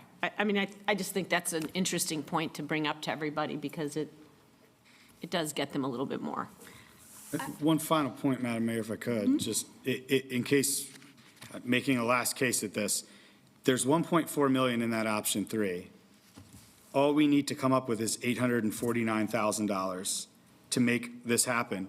And there are items in here that, I mean, as you can see, we don't have to go through all of them, but an FTE, 2 FTEs to support the NDO, there have been 9 total complaints, of which only 3 are created from the new NDO we put in place, or actually two in the entire year. And this still leaves them with 13 FTEs to do all of that work. 1 additional from the year before. 2 FTEs for the ADA program support when there's already, again, 13 other FTEs in that department. A new FTE for the historic district review process. $167,000 for the CRBA support. There's a lot of things in here that I would say could easily meet the number we're looking for and go a long way to help the morale, retention, and recruitment in the police department, which is in crisis state. I have to say that, and I would hope that we wouldn't just jump over this that quickly. I mean, I want to jump over it quickly, but in a good way for our officers. So there's a lot of things in there that don't warrant budget funding right now over this. I think for the process that we had, it was that you needed to have 5 folks to bring it forward, and today you need 6. I've tried to follow that, and unless there's someone that says, well, I have 5 plus your vote, I think we've pretty much decided. But your point, to your point about what's in here, I think if those are questions that you have for the manager, why that number of allocations are being made and why is it being, well, how is the work distributed? I think that we can have the budget office take a look and do a workforce analysis and come back, and if there's something, we will have the results of that. Because I do believe that when we have these recommendations, there has been research and work done around them, and it's a question if there is something that's different, that it's more people than necessary. I think the budget office can come back and tell us that, but at the same time, these are implementing policies that the council has agreed to do. I just want to make sure process-wise, going forward, everyone else, the new model is just going to be we vote up or down on the council member who brought the idea, their alternative idea, not the thing, right? So whatever, we're not going to do a vote up or down on should we do this pay increase for the officers, right? We're only going to vote on my ideas. Right. So that's going to happen for everybody else going forward. Their ideas are what we're voting on to replace it. On the 11th, you asked that you be able to bring back I just want to just vote for it up or down, but you asked me to go back and come up with alternatives. And I thought you agreed, but if I misstated it, I apologize for misstating it, because I have not gotten a request from anyone else to say I want an option beyond what we discussed on the 11th. Oh, I didn't want to go do this. I wanted to just vote and have the manager and budget team, if we voted yes, go figure it out. I think this is, okay, maybe I'm. Can we just have a vote on the item? I think we just did. We had not to have the 5 people. There were not sufficient numbers of people to come in and do this. I don't think that we're going to vote on the police pay. I mean, that's one of the things that we have. We have a recommendation from the manager on the police pay, so we will vote on that as a part of the budget. I mean, my budget adjustment was to ask for that pay to be moved up 6 months. So can we just vote on that? Or because all we voted on is my ideas to who doesn't have a budget staff to change, which people don't like. Okay. I had 5 votes last week. All right, I'll save us time and just move on, but I do hope that we don't vote up or down anyone's desire that they asked for. Again, for the rest of this meeting from 2 weeks ago, we vote on what they brought back as their alternative. I think that. Point of order. Ms. Watlington, I just want to make sure that I've got the city attorney with this, because my understanding from our budget procedures is that we have the list that was carried forward. And in working with the city attorney, I've checked to say, this is what we would do. And if you had 6 votes to move something, then we would move it. But not having that, then those that are presented today for the 5 would come forward today. Does that, am I saying that right, Mr. Baker? Yeah, I think I understand it. I think Mr. Bakari's question, though, is of the list. Is there going to be an expectation that council members will have a specific way of getting to that number that's part of the cost adjustment or not? As I think I understand what Mr. Bakari is saying. He's offered 3 versions, and there's no support for those 3 versions. So then the question then becomes, is there support for the process at all? And I think what he's asking is, if you're going to go with the other adjustments, are you going to go line by line, expecting a council person to have the plan to make that adjustment? I think that's what's being asked. And my understanding is that you're going to go through the entire list and make a determination whether there's 6 votes going forward with that particular. I think the difference is that the manager did make recommendations for all of these. There was not enough, there was not support to do the $1.2 million. The example would be, just to make it simpler, if increased planning commission stipend of $45,200, we won't vote on that. We'll vote on, I think that was Mr. Eggleston. We'll vote on Mr. Eggleston's where he found $45,200 to go take away. No, and that's what I'm trying to Okay, say. so That then- is not what I had as an expectation. That when we did this, and Mr. Baker, we talked about this, and some of these were turned over, but I think you had said that you would bring options forward. If anyone else wanted to bring an option forward for the 1.2 million, they would also need to have 6 votes to do that. That's kind of where I was thinking. And if no one has brought that number of people, but Ryan, you're better at this in memory. Mr. Jones, you guys, I want to make sure we're consistent. Okay, so thank you, Mayor. So I believe I understand what Ms. Bakari is saying. So what we did was, and this is atypical, doesn't mean it's right or wrong. It's atypical in the sense that normally what we have is a pot of resources that is enough to potentially cover the ask that resignated, let's say, 2 weeks ago. And that's what we attempted to do on one level. And what we did is we started off with the undesignated fund balance, and we also had a suggestion for about $228,000 more that we have to deal with maintenance, okay? And so we have $430,000 roughly that could be applied to anything that's on the list. I will say that the police salaries moving it up was complicated. So what we did do, in I guess page 7 of the write-up, is we reflected basically Ms. Bakari's option 1, where one of the things that we heard during that meeting was, what about your financial partners? And then what we did in the second table is just basically said, all of the enhancements, if I have this right, Ryan, that weren't tied to revenue, we put out in front of you, much like Mr. Bakari did in this option 3. So it's not suggesting that we're saying, please don't do these, but if there were a place to go first, we didn't want to impact all of the other salary adjustments that we made for salaried employees, hourly employees, public safety, all of those kinds of things, because we thought we had put together a pretty decent packet. So, Mr. McCarry, I think if I understand what you're saying, at some point there will be a discussion, I guess, about page 7, and is there any appetite for the things that aren't a Bakari option? Right, so we voted my ideas down. You and staff have brought back the idea to use $430,000 and then find the balance that's left out of this bucket here, and we just need to vote up or down based on your ideas and what you guys went and did. That's what my understanding was. The manager was asked to make a recommendation, so we go through those and vote the manager's So can we, recommendation. right, so can we vote the manager's recommendation? Perfect, then that will appease me and I will shut up. All right. Can we make one clarification? All right, clarification. Thank Then you. you vote what the manager provided as options. Right. Sorry, Okay. options. All right. So is everybody ready? We should be on the page that starts. Ms. Watlington, do you have a comment? At this point, no. Let's just move on.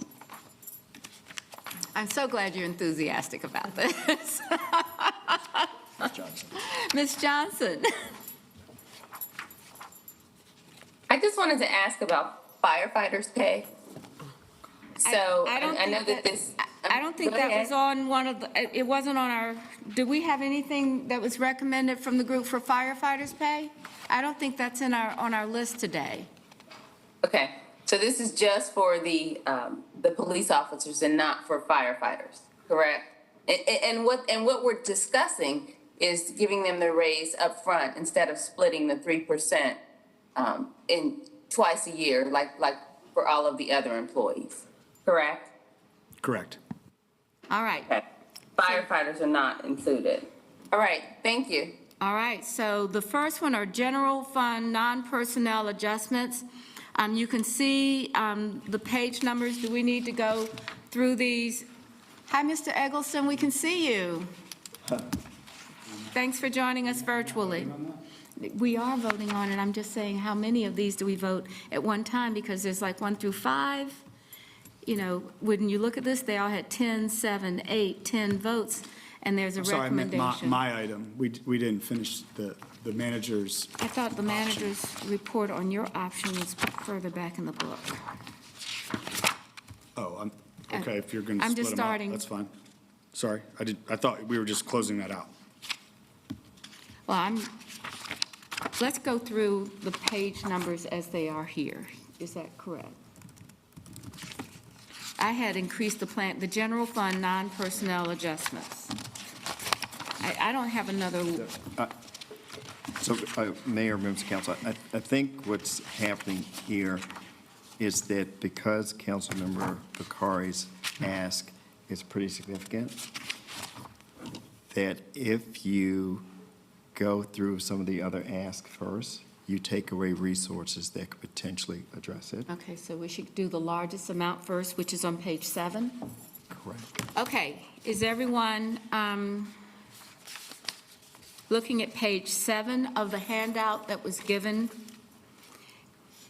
And I'm going to ask the manager to address the categories here, but it's 1.1 and 1.2.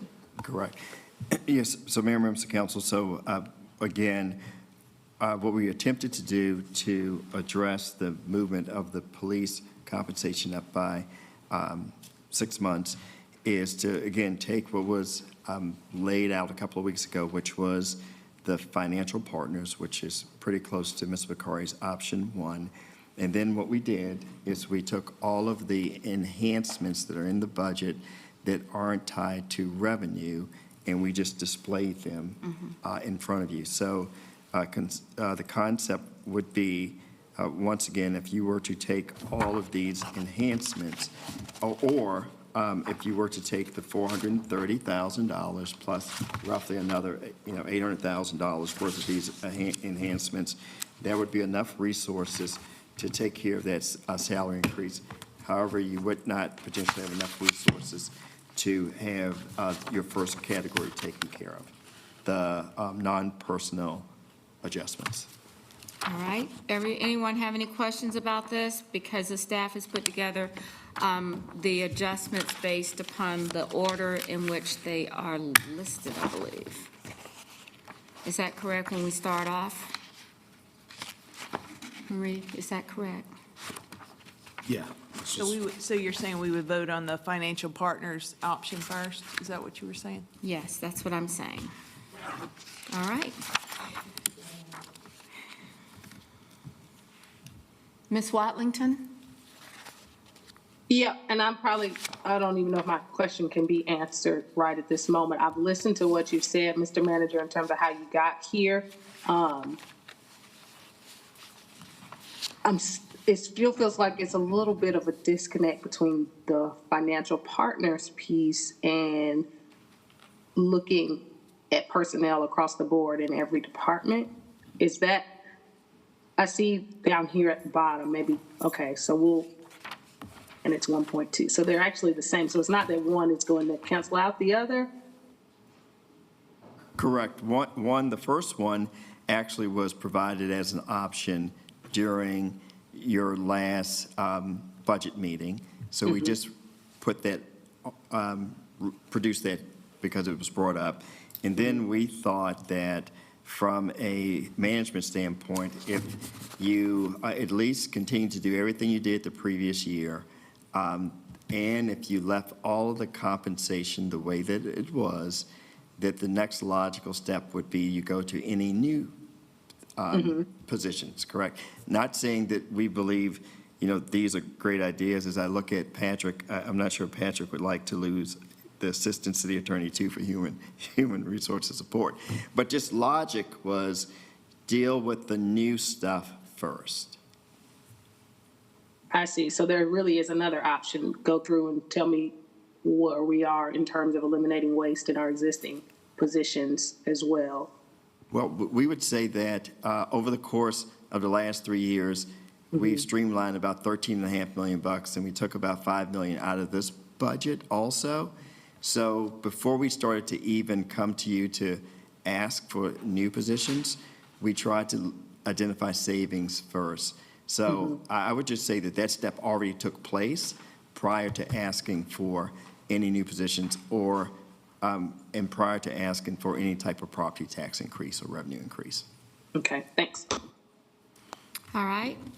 So the adjustment that we're looking at are the ones listed on page 7 under General Fund Discretionary Partners, with the idea that this would be a trade-off for increasing police salaries at the total amount instead of over the year, two pay periods of 1 and 6 months to immediately at the beginning of the fiscal year. All right. My hand is up, Mayor. Ms. Johnson? Will you finish, Ms. Watlington? I thought I was, but I was going to try to follow up before we went to the next person. Go ahead. Okay. Do have a question. Can you scroll back up to the financial partners? Is it possible that these financial partners can be funded through other avenues? I see some of them that could potentially be grant recipients of other dollars that we may have available through other channels. Can you speak to that a little bit, Mr. Manager? I think we're going to ask Mr. Bergman to speak to that, Ms. Watlington, and Mr. Jones will follow if necessary. Yeah, I mean, I think there was a couple that were moved over to discretionary a couple of years ago. When you speak of other sources, we're not aware of any grants that are available right now that we could do something like this. And I guess you'd have to make a process decision on, do you want the support to be ongoing or one time? Because if you shifted them to anything that's one time in nature, we're going to have a difficult budget process next year if the expectation is it continues. Right. But I'm just thinking, excuse me, for instance, my brother's keeper. One could make a case that they could apply for funds related to our Safe Charlotte grants, for instance, because that is absolutely a means of violence reduction through intervening with Mentors for Youth. Well, I'll try to piggyback a little bit on what Ryan said, and you nod your head, so I know you. No, and I get the whole idea of OpEx, and you want to make sure that your one-time costs are balanced versus your ongoing costs. I'm just wondering if ongoing even, there are other buckets that we have money in that these organizations could potentially apply for funding through. Yeah, I think that's a great question. I think that the thing is right now, the uncertainty and whether or not these organizations would even be able or be fulfilled any types of requirements, and that's kind of it. Okay, thank you. Okay, Ms. Johnson? Thank you, Mayor. I just want to be clear on what we're doing. And so if we take this $1.2 million to give the police their increase up front, does that mean we're deferring this other funding for 6 months? Because we were still going to do it, we're just moving it forward, so the money is there. So does that mean that we would fund these other organizations in January, or? No, you wouldn't fund them at all. There would be, you would have to find another funding source, and if that funding source is one-time in nature, you would start next year's budget with a dollar-for-dollar deficit.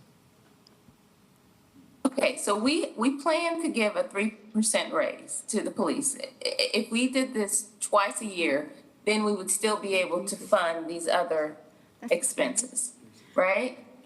Mr. Berman, can you go through the process or the recommendation for funding police? I think, because I want to make sure the percents are right. and Yeah, the so timing. 3% is the market adjustment for police. So that's currently spread where you get 1.5 in July, 1.5 in January. And so because the second one is a little bit later, there's less cost this fiscal year. And so Councilmember Bakari is proposing doing it all in July, which would add $1.3 million that we would have to account for in this fiscal year budget. One clarification I do want to make, though, the 3% increase for police is just the market adjustment. Other than those at the top of the pay scale, they'll also get a step. And so the majority of police officers with the step and the market adjustment will get 8% plus the 2% bonus. And that's the same, Okay. that's the same as fire. Although fire does have some steps that are 2.5, but all police officers would get that except the ones that are at the top of the scale. So the initial proposal was to give the 3% increase to the police and public employees, and we would also be able to fund all of these financial partners and increase the staffing in these areas below. Correct. Right? Everything on those lists is included in the proposed budget. So Right. this would be taking them out. I'm sorry. So, but if we give the raise 6 months early, then we would have to exclude these financial partners and the full-time staffing listed below, staffing. No, from these lists, you would need to come up with at least $880,000.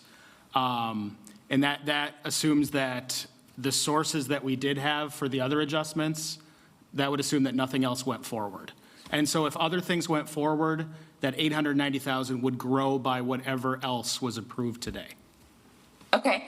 Is there anywhere, because the police budget is pretty substantial in our funding, is there anywhere else in the police budget specifically that $890,000 could be drawn from?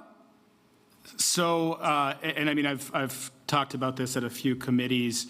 The police budget is very, very heavy on personnel. And the reason for that is just to have one person in a spot at all times in the city, you need about 5 FTEs.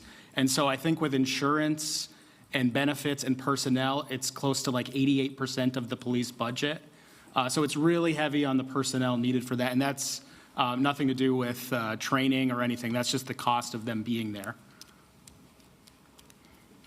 Okay, so if we don't agree to move the pay raise up front, and we agree to it because it's because they're still getting it, it turns out to be, I think, an 0.8 more, and we're able to fund the other items that are recommended. It does not mean that we're not supporting the police. That we're supporting the raise, but we're also supporting the balanced budget that's recommended.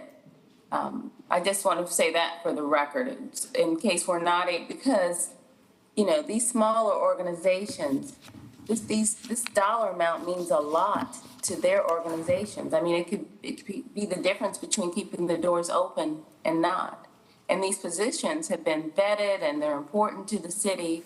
So I just want to be able to consider these positions and consider this funding without the narrative being that we're not supporting the police. We want to see the raise, but we have a finite amount of resources that we're working with. So, thank you. Did you get that from the library? I surrender. Let's call the question. All right, is there anyone else that would like to comment? So with that, Mayor Pro Tem? I would like to make a motion to accept the police budget as proposed by the manager. All right, we have a substitute motion to accept the police budget as proposed by the manager. Any further discussion on that motion? Second. You have to get a second. Second. Oh, do I have a second? Did I have, Mr. Driggs did the second. All right, so let's go ahead if we're ready for the prepared roll call vote. Mayor Pro Tem? Yeah. Ms. Ajmira?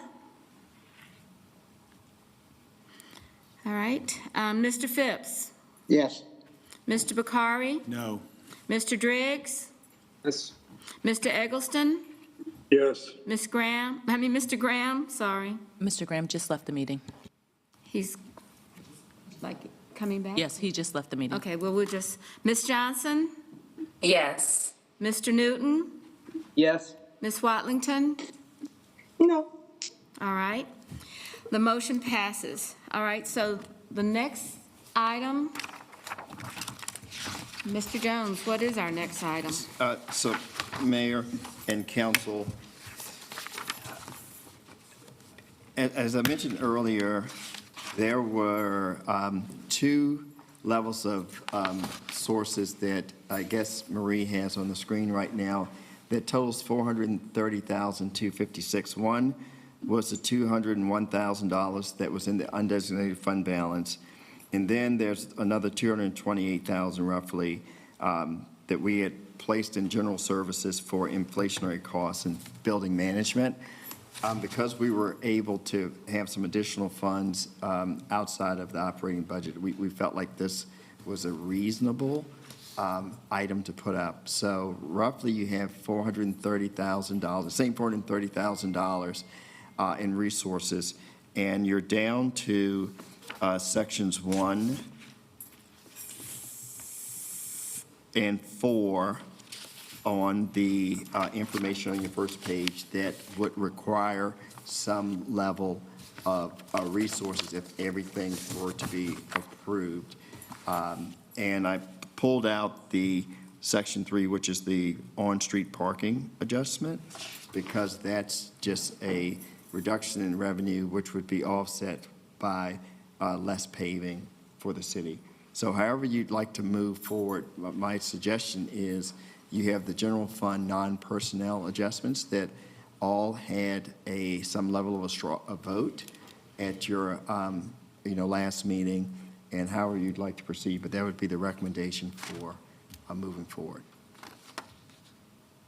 All right, so you see the increases that were recommended or that were requested for general fund, non-personnel adjustments. And is there a motion to accept and approve these to be included in the 2023 budget? So moved. This is for section 1? This is for section 1. And you can certainly say you can take out any one for an exception.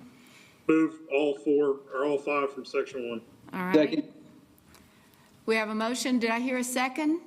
Second. All right, Mr. Driggs. All right, now council discussion of any of the 5. I think that was Mr. Newton. Yeah, Mr. Newton. Oh, Second. Mr. Newton. Thank you, Mr. Newton. They Thank do you, look Mr. a lot Driggs. alike, though. All right, is there any? I got mixed up with Phipps before. Phipps was the one that seconded the earlier motion, not me. I'll make sure I take care of it. I'm getting jealous. Yeah. I hope we can amend the record.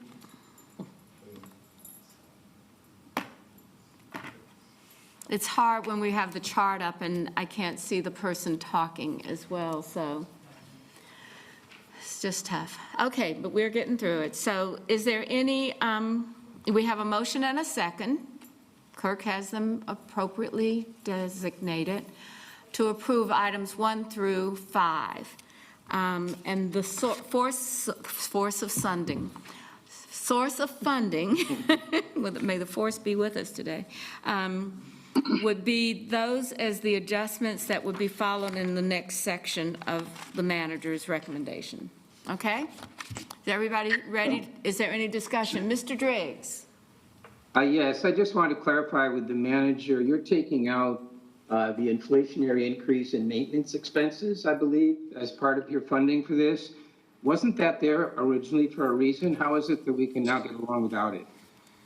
Sure. Councilmember Driggs, I'm going to let the budget director, we have another source, but I'll let Ryan go through that. Yeah, Councilmember Driggs, that was something we like to do so that we have consistent inflationary increases. But at the same time, due to some of the capacity that we had in COPS and our capital investment fund, we were able to do a couple $1 million more on building maintenance from COPS than we were able to do last year. So due to that, we were comfortable this year being able to back off on that one with still additional sources beyond what we typically have. Great, thank you.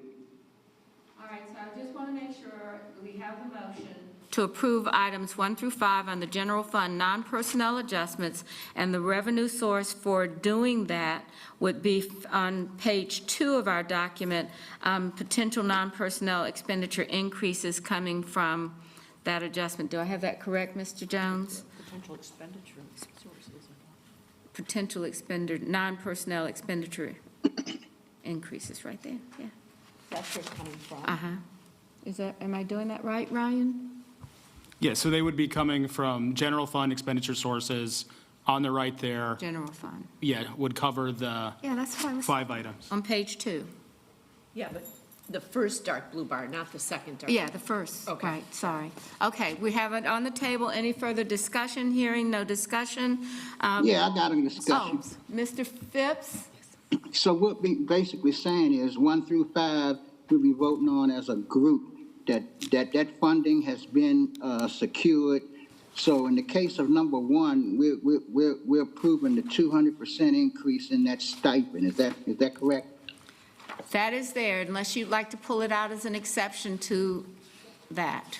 Well, I mean, I don't know. I mean, to me, I could go with 100%, but 200%, I mean, I used to be on the planning commission, and we haven't had one. They haven't had an increase from 125 in years, but to go from 125 to 375 or whatever, Mr. Phipps, do you have a substitute motion for? I mean, I would like, for number 1, I could support a 100% increase, but not a 200% increase.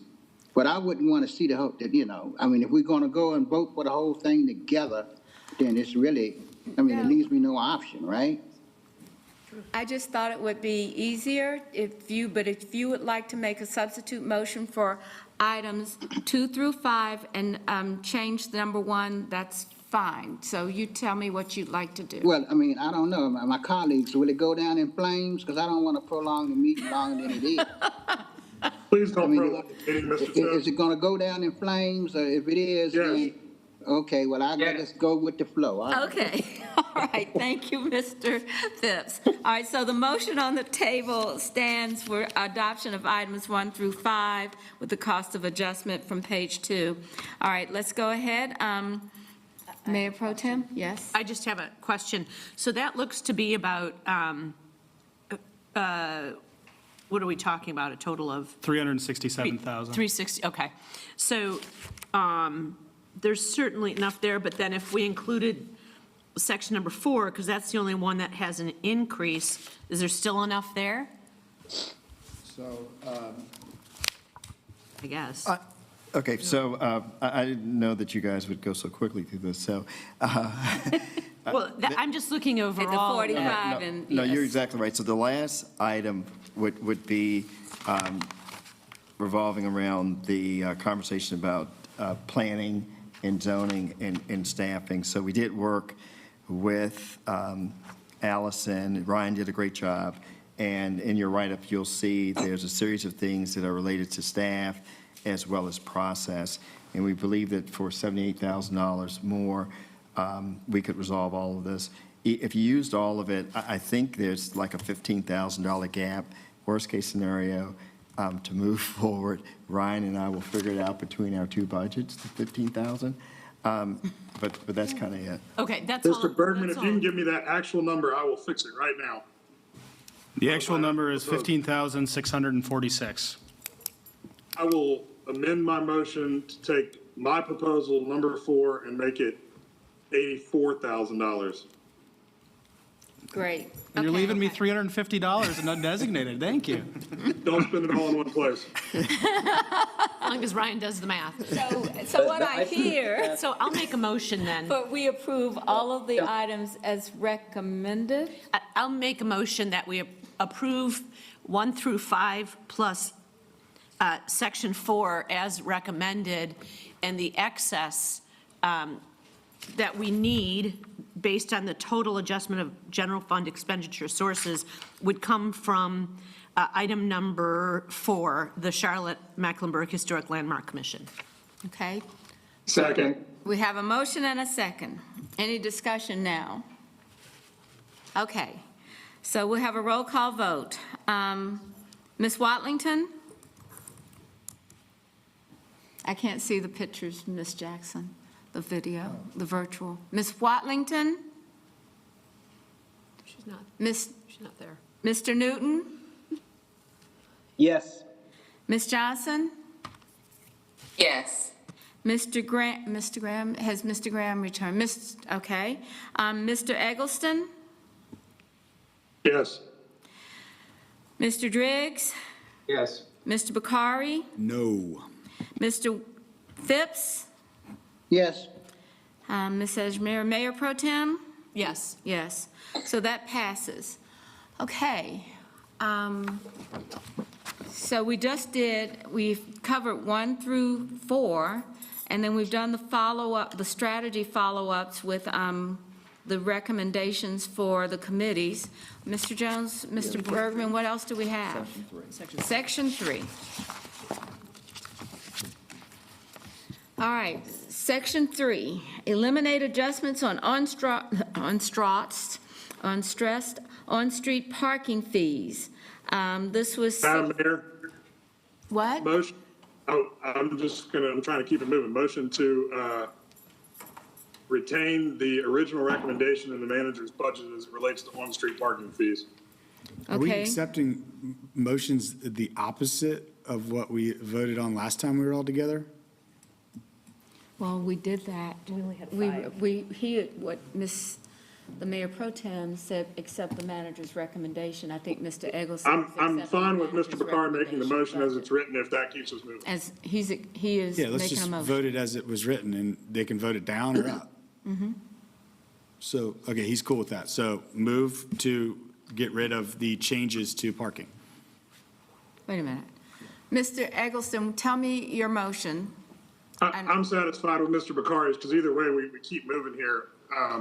It's fine to just have an up-down vote on removing the adjustments that were proposed in the original manager's budget, is Okay. what he's putting forward. Amend the manager's recommendation to eliminate the parking fees. So moved. Increase.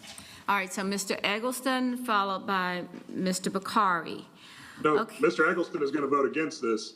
I'm just fine with him Okay, switching it Mr. up. Bakari, Yes. I'll eliminate. second the motion. Driggs seconds the. All right, Driggs seconds Mr. Bakari's motion. Any discussion? This is the motion is to accept it as written right here, right? To eliminate adjustments to on-street parking. We're not going to start charging on the weekends. We're not That's what going the motion, that's what the motion Okay, got We're it. not going to add the charge, increase the 50 fee. cents. 50 cents. Okay. Any discussion? Is everyone prepared to vote? All right, so we'll start. Ms. Watlington? Just so I'm clear, I apologize, I had to step out. Everything will stay the same. We're essentially saying no change to our current on-street parking fees. Correct. All right, yes. Mr. Newton? Yes. I'm not sure that was right. We are voting right now, that's right, we're voting right now not to increase parking fees. I just want to make sure we're all clear. Yes, that's correct. Against tax If you don't want to increases, increase the yes. parking fees, you vote yes. Okay. Wait a minute, what? Miss, wait a minute. Wait, okay, this is to vote to change the manager's recommendation and not increase parking fees for the 50 cents in the meters, for the free parking on the weekends over the 3-day period, and all of any of those other recommendations. So that's what the, Just as a clarification, so nobody's confused, there's no proposal in either scenario where we are charging for parking on Sundays. That is free in there, in any scenario. that's true. Okay. And Mayor, I have a clarification question, please. Just in case anyone didn't watch the last budget meeting, can the manager just give a recap on the reason that he was proposing an increase in parking fees? Yes, ma'am. Thank you. Thank you, Councilmember Johnson.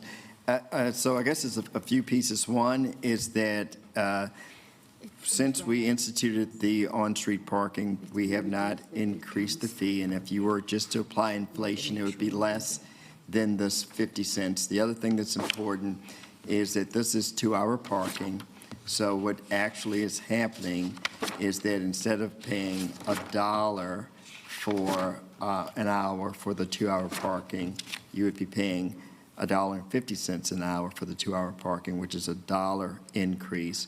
And the other piece to it was that we would add Saturdays, and this roughly $60,000, as you may recall, we had a gap as it relates to street resurfacing, and as the council identified in the last meeting, this is a small amount that goes towards the street resurfacing. But again, the concept was, as we compared ourselves to other North Carolina cities, and that we hadn't raised on-street parking since the onset of the program, we just thought that this would be a good time to do it, as well as on the weekends, getting those spaces to turn over. Let me make sure that everybody's understanding, and I want to make sure that the people that made the motion are in agreement. On page 8, the manager says, if we decrease the parking revenue, that he would decrease the general fund supplement to street resurfacing. Is that the motion? I'm going to ask the motion maker. That is correct. That is Mr. Bakari, who made the second, Mr. Driggs? Is Yes. everybody, it's on page 8. All right? Mayor Pro Tem? Yes, Ryan, maybe you can clarify. I understand that this reduction would come from our street resurfacing program, but aren't we adding a significant portion of the $37 million to our street resurfacing program? We are. So we used additional bond funds to replace the state Powell bill reduction. So that's handled within our CIP. So that bond money essentially got us back to where we were a couple of years ago. And then beyond that, through pay-as-you-go, a couple of shifts that we did, and then this program, we put in the proposed budget $3.4 million beyond previous levels to try to get the street resurfacing cycle down. So, I mean, just apples and oranges, because we do have Ms. Babson here if we need, but it's about $650,000 is about 5 to 7 miles, the equivalent of about 1 year on the cycle. Okay. But aren't we making up for that with the extra funds that we have this year? There will be, if this passes, there will still be more resources than last year and the year before in street resurfacing. It's just bumping $655,000 towards the fund. We are increasing it, but it's bumping it up by this amount. So an easier way to look at it, 2 scenarios. Scenario 1 is it stays as is. We would be plus $3.4 million to account for the cost of resurfacing and things like that. If you approve this motion, we would reduce that supplement by the amount of revenue, and we would be plus $2.7 million. Okay. Okay? All right, is everybody clear? All right, so Ms. Watlington, I wanted to make sure we knew the offset of the change. I want to just give you an opportunity to begin your vote again. Ms. Watlington? Thank you. Yes. All right. Mr. Newton? Yes. Ms. Johnson? I don't want to make the adjustments to the manager's meeting, so, to the manager's proposal, so that's a no, right? Yes, that's correct. No. All right. I don't know if Mr. Graham has come back. I don't believe so. Mr. Eggleston?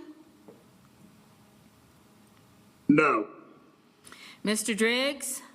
Yes. Mr. Bakari? Yes. Mr. Phipps? No. Mayor Pro Tem? No. Okay, so we have a tie. I'm sorry, I apologize. A yes vote in this case means we preserve the existing cost of parking and the existing days, correct? Correct. Okay. Okay. Honestly, this is going to be in the budget. I can break a tie. I support the parking fees. I think that'll be done if that's what's necessary, but I know that this will be on the agenda, and I expect you'll have more people there. Right now, we're missing Ms. Ajmira, we're missing Mr. Winston, we are missing Mr. Graham. So we have 3 people out, but if we're going to move it forward, I'm going to vote to support the manager's recommendation for the increase in parking fees. So we can have the appropriate procedure, okay? All right. Is there anything else that we have to address on the list now? We are now going into, that's it. Is there any questions? Mr. Bergman, do you need anything else? I have some questions, Mayor. Yes, Ms. Johnson. Thank you, I'm sorry, and this is from the firefighters, just for clarification. Can you clarify, Mr. Bergman, if the firefighters are included in the city's $20 per hour minimum wage based on their 52-hour work week? No, we do it based on the Department of Labor standards for what constitutes overtime. And so they work a 52-hour schedule. And so they get more funds in total than a 40-hour person working 20 hours per week. But the intention with what we did was our 40-hour employees would move to $20 an hour. Is that just the 40-hour? What about part-time employees? Are they getting $20 an hour? Yeah, our regular part-time employees, which we don't have a lot of, which work similar positions, would get $20 an hour as well. Okay, and are firefighters and non-emergency operations personnel excluded from shift differential pay while working those regularly scheduled hours? Yeah, so when we talked to the Public Safety Pay Committee about this as well, in our comparisons, it was extremely common for police officers to be in this. It was uncommon for firefighters because they have, for operations, they only have one shift, so there's not a shift differential. Okay, and CFD employees are eligible for 5% or 10% educational incentive. It looks like in their budget request to us, they asked for the CFD employees to be treated the same. Will firefighters be eligible for 5% or 10% educational incentive? Yeah, firefighters already get that in the public safety pay plan for firefighter 1s, firefighter 2s, fire engineers. Nothing changes with that. There's one adjustment we did for police that will also be done for fire around eligibility. So nothing happened on the education incentive that fire is excluded from. Okay, and then my last question, I noticed in the employees, the FTE, we're adding an employee to assist with public records requests. And this might be a question for Mr. Jones. Will that full-time employee be able to assist with emails and all public record requests, Mr. Jones? Yeah, so we added one full-time position in the city clerk's office. That's a very small staff, so there's not really any ability to absorb work amongst the staff. And then we added technology support in the innovation and technology budget.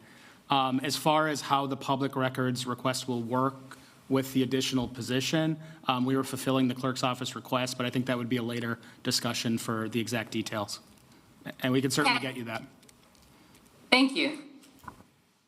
All right, so hearing no other comments, any other comments?